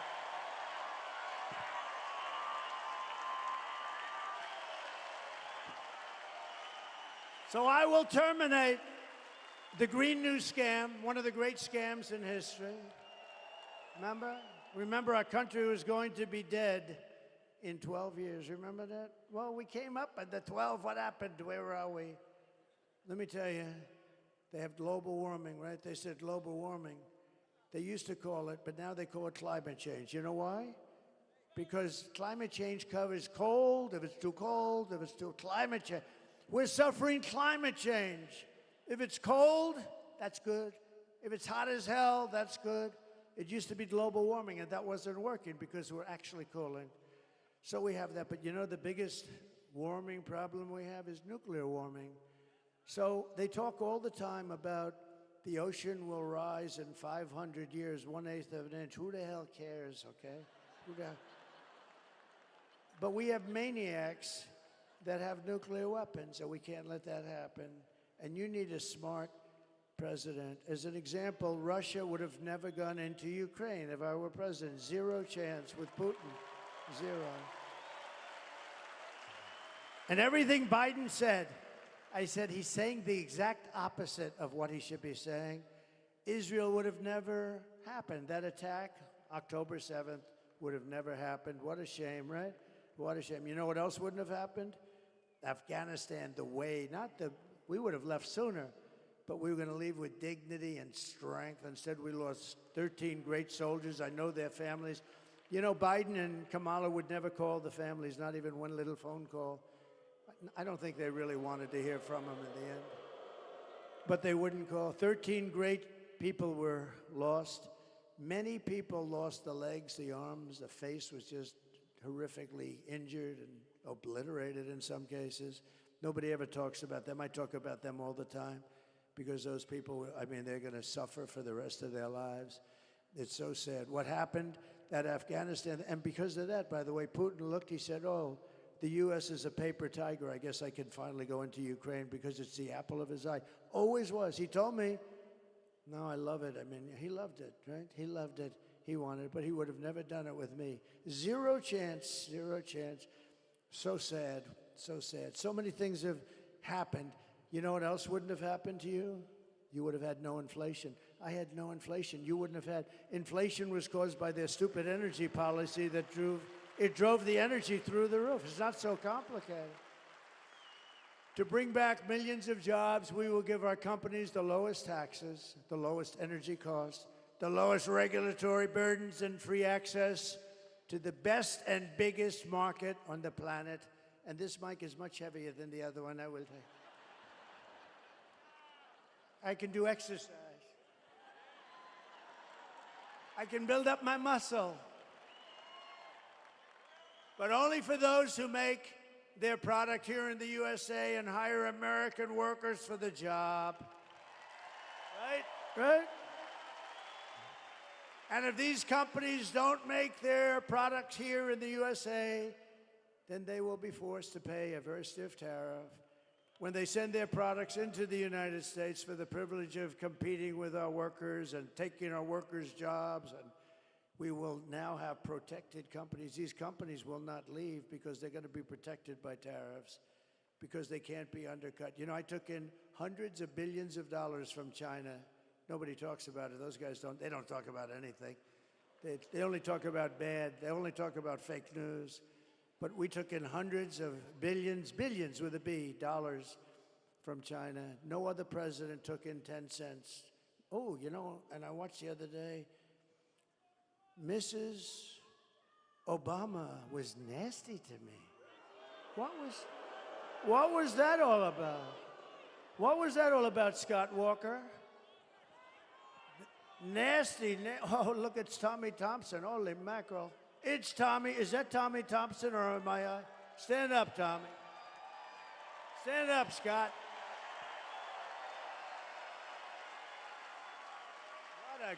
What a couple of real pros, good guys. But Tommy, I got along with him great. You know, in 2016, I wanted to win Wisconsin so bad. He said it's not doable. He said, you are a very difficult state, but I won it. You know that.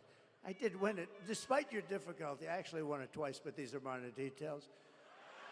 But, which everyone knows is actually. But Tommy Thompson, and he's a longtime governor, a longtime pro, and I said, what do you think, Tommy? I have a big meeting, and it's hard. You know, you have all these states, you want to go to the states, and he said, sir, you're wasting your time if you come to Wisconsin. I said, I don't feel that way, Tommy. I had like one of these deals, except with fewer people, to be honest. You know, we become more popular with time. But it was good, it was big. I said, I don't think so. He said, sir, I'm telling you, you're wasting your time. But here's what I'll do. I don't want you to go to Pennsylvania, go to Michigan, go to these places you have to win. Don't do it, sir. But here's what I'm going to do. I never forgot it. It was the weirdest thing. He said, sir, don't do it. But if I feel you can win it, or if I feel you're going to win it, if something happens over the next couple of months, I'll call you and you can do it then. I said, wow, that's a great idea. So 3 weeks go by and I get a phone call. They said, sir, there's a Governor Tommy Thompson on the phone. I said, who the hell is that? You know, you sort of forget. You sort of forget, right? You know, it's like you're focused on the. I said, well, it's like Tommy. So I said, hi, Tommy, how you doing? What's up? Sir, it's time for you to get in that little chopper and come right up to Wisconsin. You're going to win this, sucker. He said, you're going to win it. And he was right, right? He was right.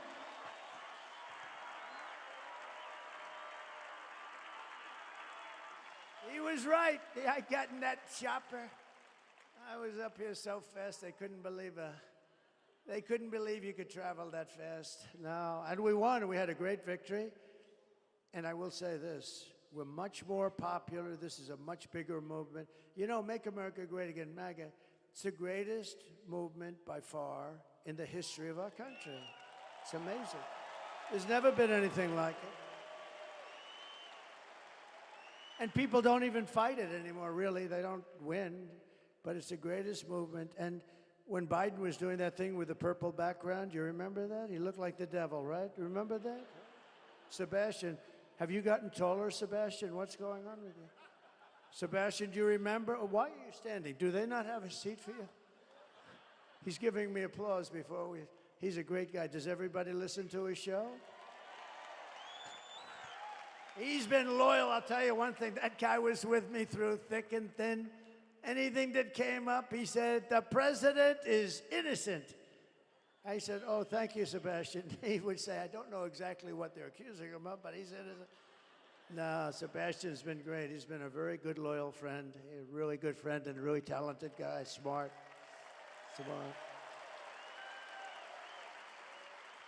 But we are now more popular. This is the weave, you know, a little weave, right? You know, they used to say, these are stupid people, they used to say, he rambled. I don't ramble. I do a weave. You know what a weave is? It's a story. And as you're telling the story, you realize that there's a little offshoot, go up here. But the key is then you have to come back. And then you're doing the story, you're getting down to bottom line, and boom, you do another little weave. Then sometimes you do a weave off a weave. It's here, and then back. It's called the weave. And one guy got it right, a writer. They said, Trump is a totally brilliant guy. He said, he's the most, I've never seen anything, because you always have to end up in the right place, or then you're rambling, you know, then you're rambling. But no, I have a very fertile brain. But it's the weave, and we do it, and it covers a lot of territory. This way you tell one story, and you cover, really it's like 15 subplots, but you get down to the final answer. And actually, they're starting to say it. You know who said it? Do you know who said it? Rogan. Did anyone see that? What a nice guy. What a good guy. Because that's called long form. Joe Rogan, that's called long form. So you're with him and you're talking, and you don't have to rush your answer, cram it in, right? I like the way, by the way, 60 Minutes, see this part of the weave too. I like the way 60 Minutes, in order, because she doesn't do a weave. She doesn't know where the hell she is. She gave the worst answer I've ever heard to a question. One of the main questions, she was on 60 Minutes, Kamala was, you can't call her Harris, because nobody knows who Harris is, right? Have you seen Harris lately? Who the hell is Harris? So you call her Kamala. But on 60 Minutes, they did something that was amazing. I never thought, I think it's the worst scandal in the history of broadcast. I mean, I think it's the worst scandal. She gave an answer which showed that she was grossly incompetent. It was crazy. It was just like all words. They had no meaning, no effect. They took the entire answer. They said, yes, we adjusted it slightly, yeah. They took the entire answer out, threw it away, and they took an answer down here that had nothing to do with it and put it, which was still crappy, but at least you could make a case. So they took the answer out and they put in a new answer. And I said, that's terrible. It's part of the news division. They get free licensing. They're worth billions, by the way, but the government brilliantly gives it to them for nothing, and they're all crooked. ABC's crooked as hell. Look at this David Muir, the way he was asking stuff. This guy, pretty boy. And his hair's not as good as it used to be, by the way. It used to be much better. But you know what? He was asking stuff. I said, what the hell is he asking? He said, crime went down. I said, only a fool would say crime went down. Crime didn't go down. It went. And then the following day, right, it came out. Crime was up 49%. It's terrible, but what 60 Minutes did is unbelievable. They took the answer out, they replaced it with another answer. You got to see them trying to explain, Sebastian. They're trying to explain why they did that one. Did you ever do that? Would you ever do that? See, he may do that for me, but I don't think so, right? If he did, he wouldn't be talking about it, that I can tell you. But he may. I don't want people to do that. You know what they do? They take mine. Mine is a beautiful, beautiful answer. But here's what they do. They cut out part of the weave, and then it doesn't sound so good anymore. But what 60 Minutes did, and CBS, I think the license should be taken away from CBS. And I think that 60 Minutes should be forced to either close or take a very extended stay. And I'll tell you what, if a conservative broadcaster ever did what they did, it would be the end of their lives. Everybody would be in jail. Everybody would be in jail, what they did. And so in honor of you, we sued them yesterday for a lot of money.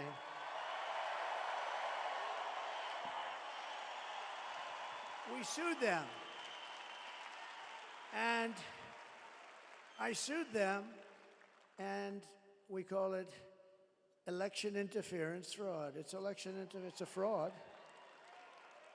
And I don't think there's any real way, I don't believe there's any way they can even answer it. You want to know the truth? But as we rescue our economy, I will restore our borders, because I think that's your biggest problem. I do. They're destroying our country. They're putting dangerous people. Look at these beautiful people. You'll be interspersed with murderers, drug dealers, terrorists. Do we have any in the house right now? Are there any people? Over the past 4 years, Kamala has orchestrated the most egregious betrayal that any leader in American history has ever inflicted on our people.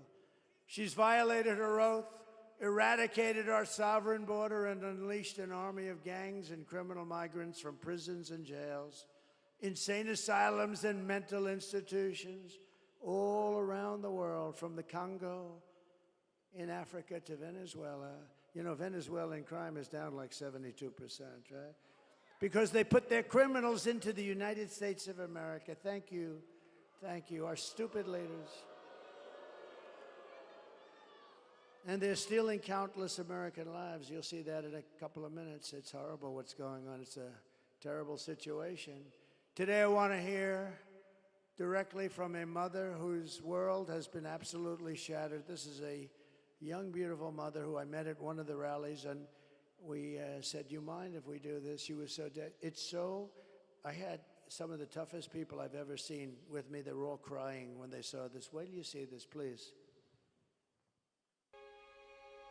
Sunday night, I asked her to not stay up super late because of her coming to work with me in the morning first to do her summer school. She said, okay. I told her good night and I love you. I went to bed, not realizing that that was going to be the last time I saw her. We're best friends. Yeah. We're going to shake it again. I woke up to notice she wasn't in her bed. I'm in my heart trying not to lose my mind because I don't know where she is. I finally remembered her phone had a location on, and her phone was pinging just 2 minutes down the road, right behind the skate park. I start driving to the direction the phone was being pinged at, and I see a couple cop cars with lights on. I see yellow tape, and immediately my heart drops and sinks to the bottom of my stomach. My daughter's hands and ankles were both bound. She was strangled to death, left with no pants. And I know in my heart, she fought incredibly hard. She was not going down without a fight. We begin with two men we're learning are charged with capital murder tonight, accused of killing a 12-year-old girl. Police say these men strangled her before dumping her into that creek. Both men were in the country illegally. Apprehended, then released by Border Patrol less than 3 weeks before Jocelyn's death. The men accused of killing Jocelyn Nungare are affiliated with the gang known for brutal violence. Kamala Harris was in charge of immigration in our borders. If we had better border policies and not open borders and not these catch and release policies, I truly believe this all could have been prevented. Under her being vice president of this country, my daughter's life was ripped away from her. She had her entire life ahead of her. Happy birthday, dear Jocelyn. My daughter is 6 feet in the ground based off of policies that she allowed to keep. Kamala Harris did have one job, and she not only failed, not me, she failed my daughter, she failed Jocelyn. You know, she was only 12. President Trump reached out, gave me his sincerest condolences as not a former president, but just as a father, someone who cares. I believe Donald Trump needs to be back in office. I can at least know that my next child will be safe in this country.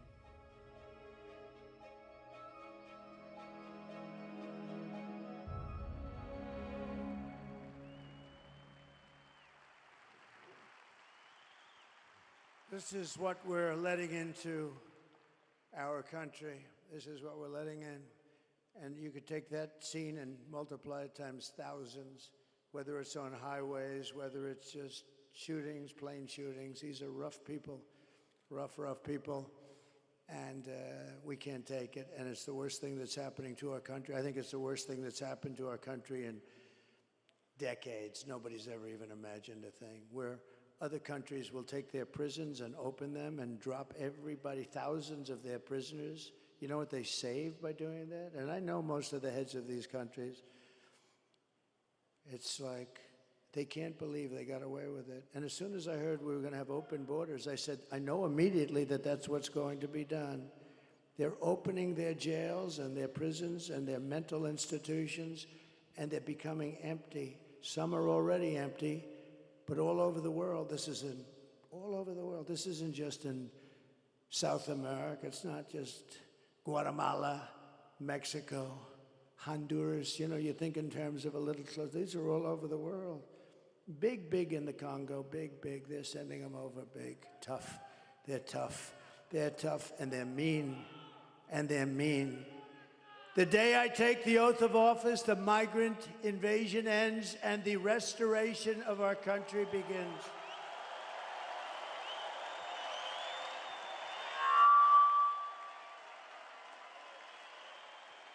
The savages charged with brutalizing and murdering Precious, Jocelyn, are members of the same vicious Venezuelan prison gang, Tren de Aragua, that's taking over apartment complexes and unleashing violent killing sprees all over America. All over America. Think of it. They're in Colorado. I think Colorado's going to vote for Trump. You know what they did? They were the ones that led the thing to get me up. I was a leading candidate of both parties, leading the Republicans and leading the Democrats 1-to-1. I was a leading candidate. And then they talk about a threat to democracy. And that governor, a radical left lunatic who's petrified of the gangs that are taking over his state, this guy went and told his people to try and get me off the ballot. Can you imagine that? That would have been a fine mess. That would have been a fine mess for the country, wouldn't it? And went to the Supreme Court of the United States, won 9-0, because even the justices that were liberally inclined, they said, we can't do that. You got to beat them at the ballot box. It was very heartwarming to see it as a 9-0. But this governor in Colorado did it. And you know who hated him the most? Are the Democrats in Colorado. They thought it was terrible. The United States is now an occupied country, but it will soon be an occupied country no longer. November 5th, 2024 will be Liberation Day in America. Liberation Day. And on day one, I will launch the largest deportation program in American history. I will rescue every city and town that has been invaded and conquered. These towns have been conquered. Think of what that means. Conquered. And we will put these vicious and bloodthirsty criminals in jail or kick them the hell out of our country immediately. And to expedite removals of Tren de Aragua criminals and MS-13 criminals, which are just about as bad. We took out thousands of MS-13s. You know, they loved Long Island. Isn't that nice? You know, two beautiful girls, 16 years old, were walking to school one day, and MS-13 attacked the two girls, and they sliced them up with knives. They didn't want to shoot them because that's too quick and not painful enough. They took, and they killed both girls. And it's lucky that we have ICE around because ICE was extremely good. They were extremely good.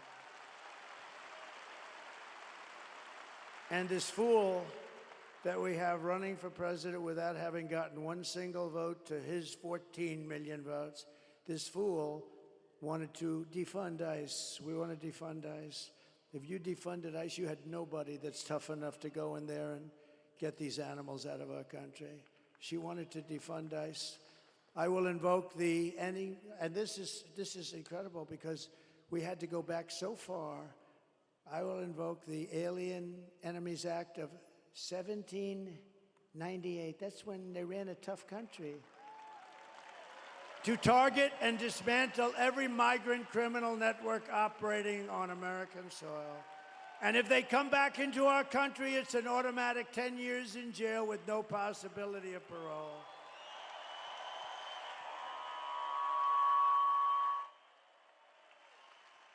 And I am hereby calling for the death penalty for any migrant that kills an American citizen or a law enforcement officer.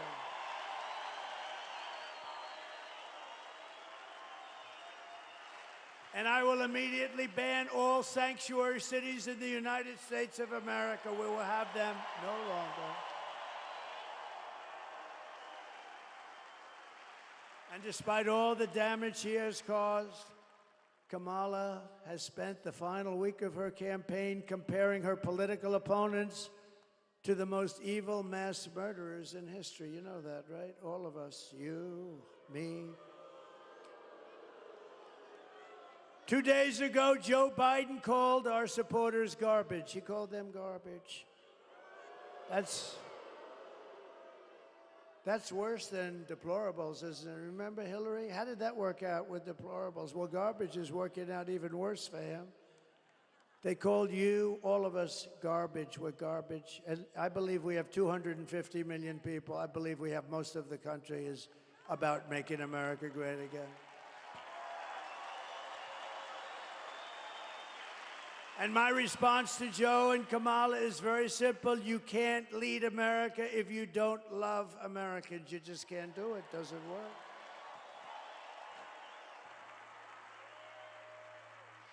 And you can't be president if you hate the American people. And I actually think they hate the American people. She's not a good person. You know, her help, 95% of her help left. You know, when she was in the DA's office in California, she made everybody stand at attention when she walked in. Good morning, madam. Good morning, they were told to say. Good morning, Madam District Attorney. Stand up at attention.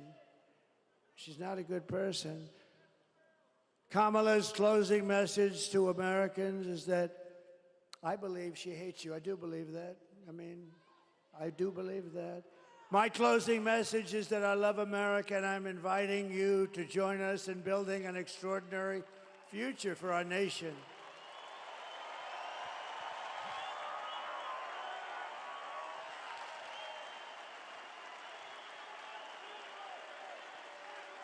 My oath of office is an oath of allegiance to you, the American people. We're gonna straighten this mess out. It's a mess. It's an incompetent mess. I mean, she can't answer. I see her being interviewed yesterday. She can't answer a question. She goes all over the place. She doesn't know what the hell she's talking about. She's crazy. It's crazy. I'm asking for your vote, but I want you to know that whether you vote for me or not, when I win, I will fight for you with every breath in my body. I'm going to fight very hard whether you vote for me or not.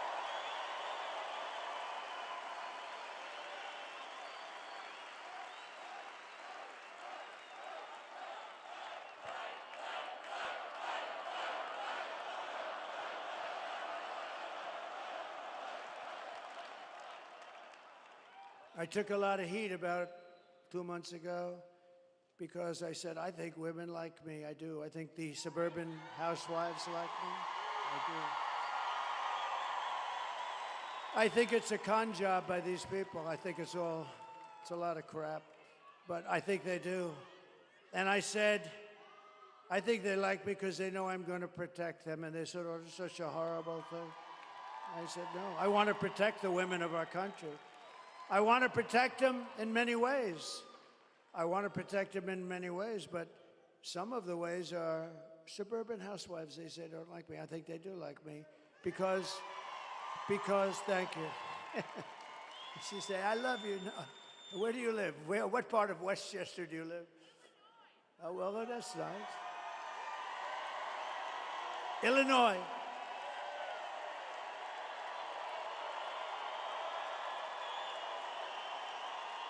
Illinois.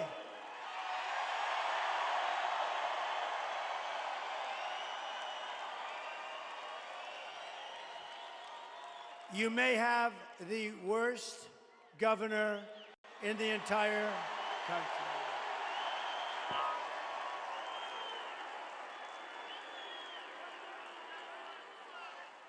Thank you very much. Yes, we do. He's terrible. They threw him out of the family business, so he decides to run for governor. I know the Pritzker family very well. I was partners with them, actually. They have some good people, but they threw him out because he was not very good, and he ends up running for governor because he's got money, but he's terrible. But I'm not allowed to use the fat word. That's the other word you cannot use. You are not allowed to use the fat word, so I will not do it, but that guy is disgusting. Everything Kamala says is a lie. Her entire campaign is one hoax and slander after another. But the more they lie, the more they smear, the more you need to get out and vote. We're going to get rid of these people. We're going to get rid of them fast, right? The only way to stop the lies is to swamp them. We got to swamp them with that vote. It's true. Kamala has no vision. She has no ideas. She's got no brain power. She's got no solutions. All she can talk about, did you see it the other night? All she can talk about is Donald Trump, Donald Trump, Donald Trump. Good evening, everyone. Tonight, I will speak about Donald Trump. Donald Trump, Donald Trump, Donald Trump, Donald Trump, Donald Trump, Donald Trump, Donald Trump, Donald Trump, Donald Trump, Donald Trump, Donald Trump, Donald Trump, Donald Trump, Donald Trump, Donald Trump, Donald Trump, Trump.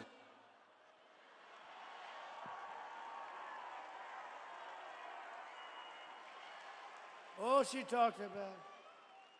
You know, there are some people who thrive under pressure, and there are some people who crack under pressure. She cracks under pressure. And the more pressure Kamala is under, the worse she crumbles. She is, at this point, very rattled. You take a look at her. Is there a chance she would resign before the election 3 days? I actually think they should have left Joe. I think he would have done just as well, maybe better. And it's come out today upon extremely good authority, the press, therefore it's no authority. But it's come out today that Joe Biden likes me more than he likes Kamala. And that he would rather have me win than Kamala win. Because they took away his presidency. It's the first time in the history of the presidency they stole the presidency from him. He would rather have me win. Actually, I think psychologically he's better off. It's a much better story for him. What they did is terrible. They went in and they said, you're out, Joe. Can you imagine you're the president of the United States and you have Crazy Nancy. She's crazy as a bedbug. Crazy Nancy, who had a lot of Visa stock, and she sold it one day before it was announced that Visa's under major investigation. And the fake news doesn't do anything about it. And then you have Kamala, who couldn't do an interview with Joe Rogan, who frankly is very fair. I call him tough but fair, but he's great guy. You know, we had the largest, it was the biggest interview. He did me last week, as you might have heard. The biggest interview that he's ever done in terms of hits. Over 100 million, much more than 100 million. How much? Like 100. Where's TikTok, Jack? He knows everything. There's TikTok. He's a TikToker. You know, if they're 20 years old and they work, I have a guy, TikTok Jack. When they turn 20, they're finished in that business. No, they're too old, much too old. Then you get sued for age discrimination. If she can't handle an interview, then she can't handle, certainly, President Xi of China. President Putin, he would have never done it. She can't handle anything, but she's not equipped for that. She's not a president. She'll get overwhelmed, meltdown, and millions of people will die. You're going to die. This is not a charity event. This is an election for the biggest and toughest job anywhere in the world. This is the toughest job in the world. With the most at stake, right? So do you want to lose your life savings because we put a weak and foolish and incompetent person in the White House? I don't think so. Do you want to lose your job and maybe your house and pension because Kamala has the economic understanding of a child? The presidency is a job held by Teddy Roosevelt, Abraham Lincoln, Dwight Eisenhower, George Washington, and even Ronald Reagan, people of strength and intelligence, people that have a leadership quality. Would you trust Kamala Harris to talk with Russia or China about nuclear war? I don't think so. I really don't. Would you trust her to steer us out of an economic crisis? I don't think so.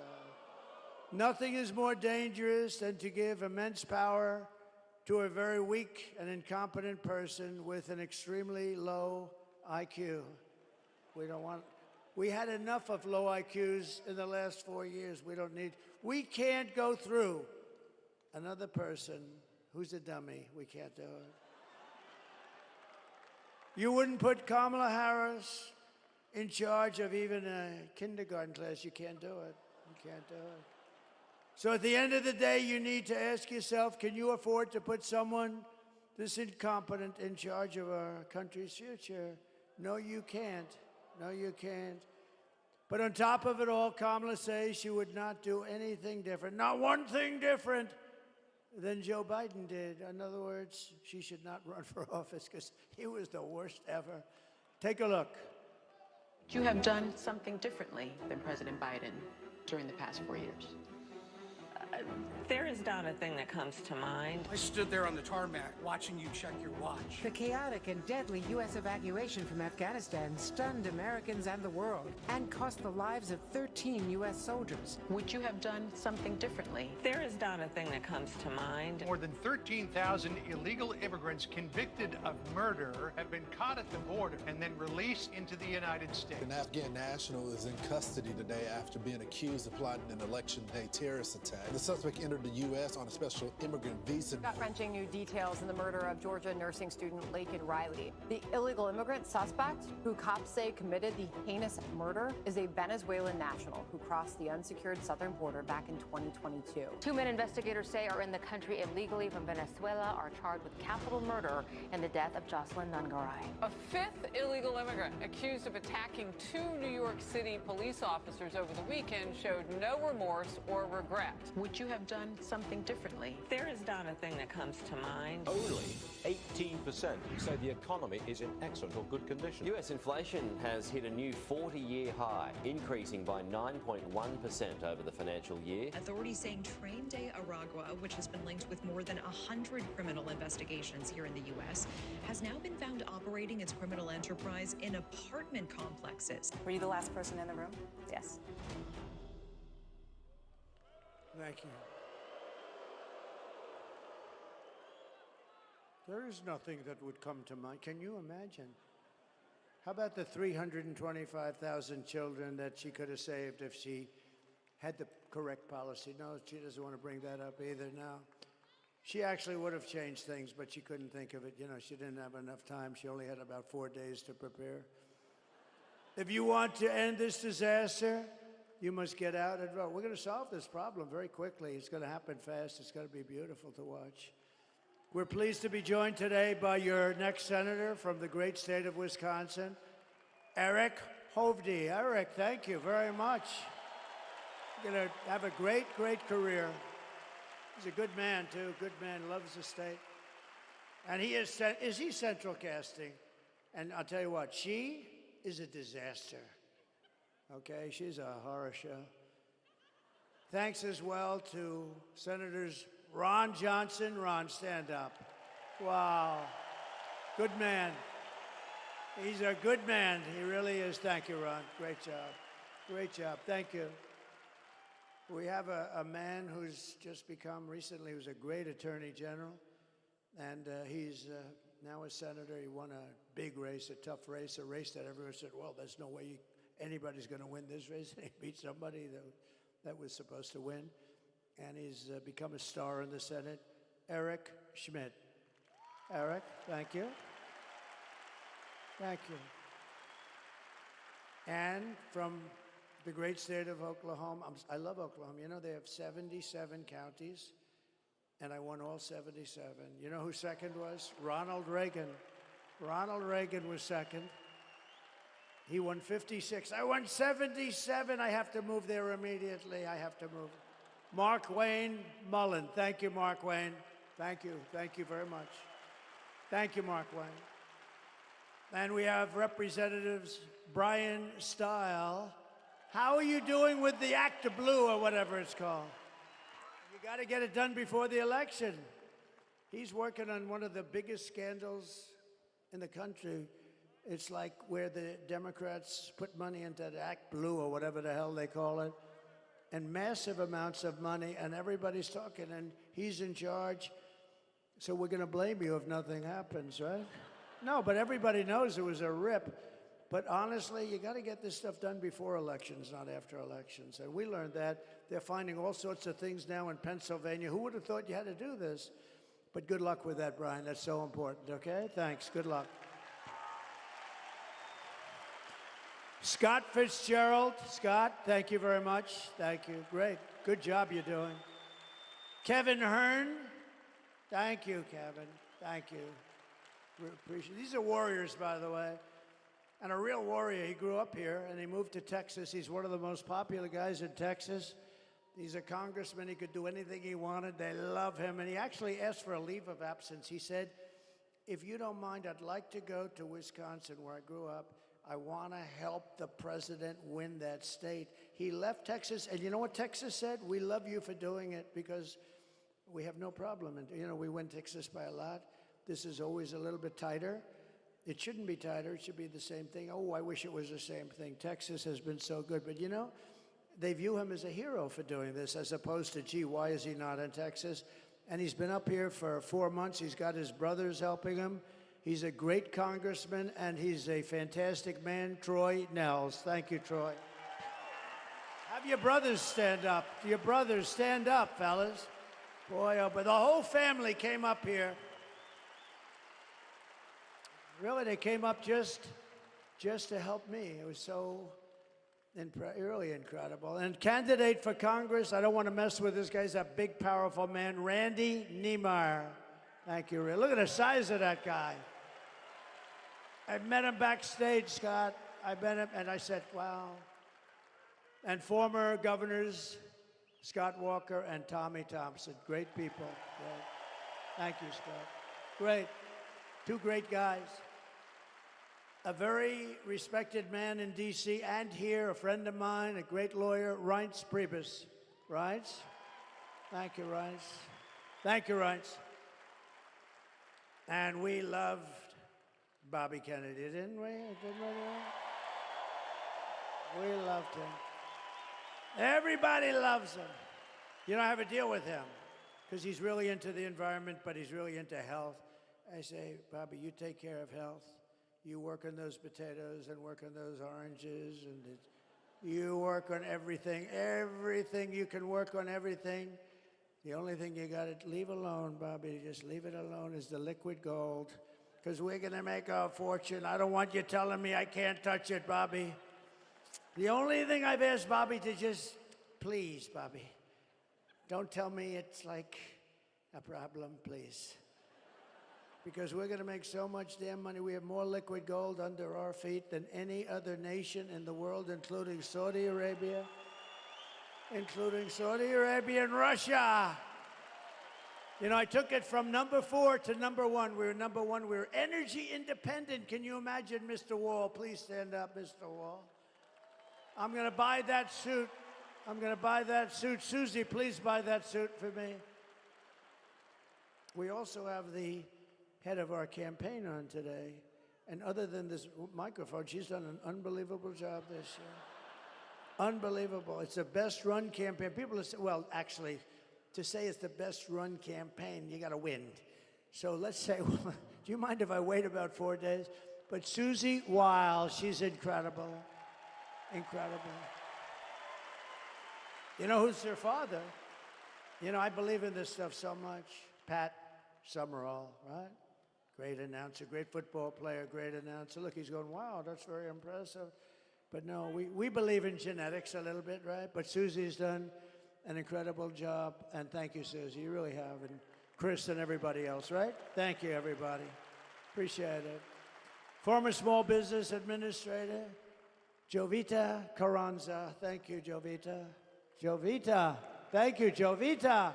Did a good job.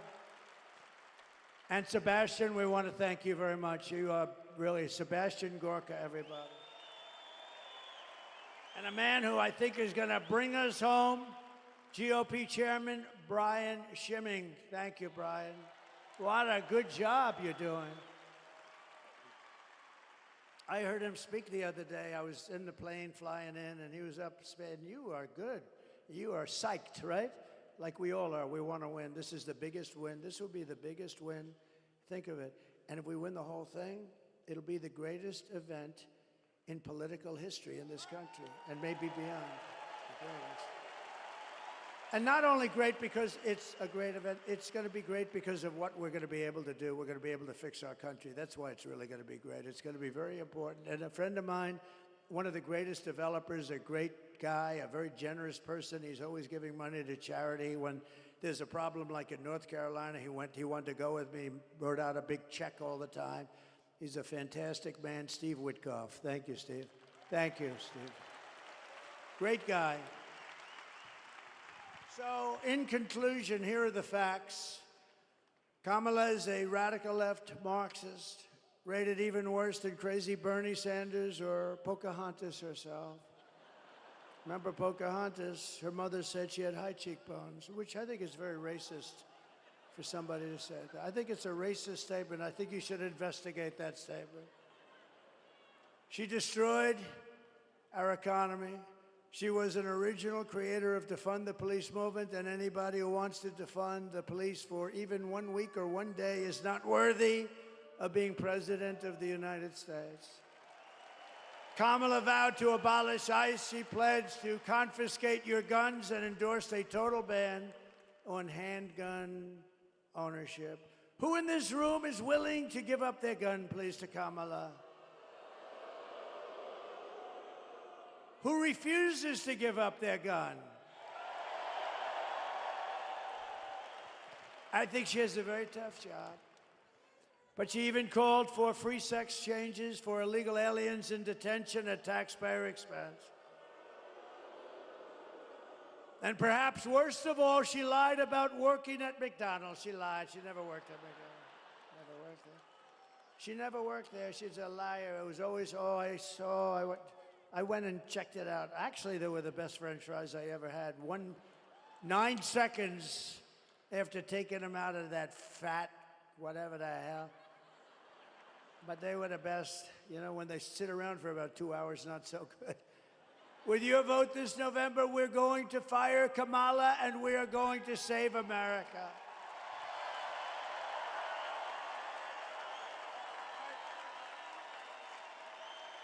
We will cut your taxes, end inflation, slash your prices, raise your wages, and bring thousands of factories back to America and back to a place called Wisconsin. We will build American, we will buy American, and we will hire American. That's what we want. And I will end the war in Ukraine. It would have never happened if I was president. And I will stop the chaos in the Middle East. October 7th would have never happened. All those people would be alive right now.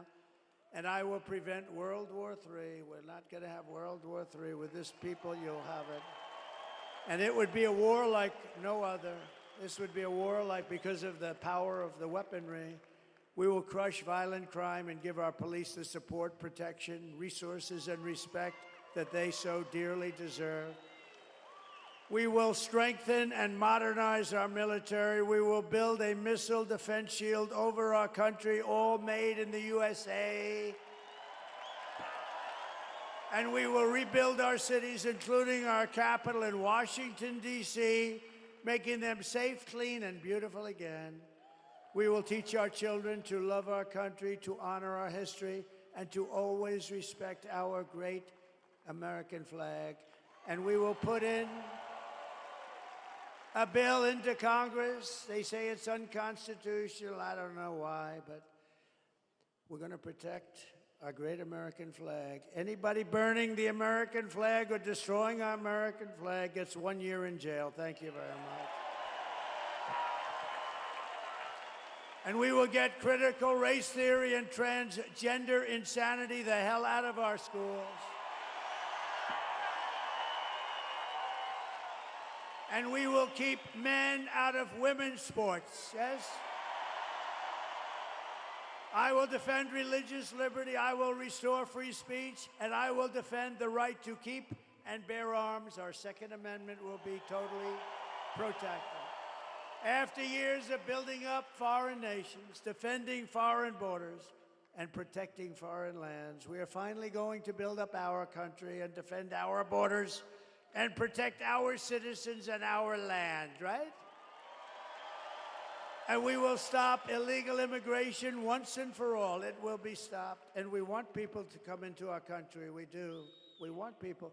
But they have to come in legally through a system. They have to love us. They have to love our country.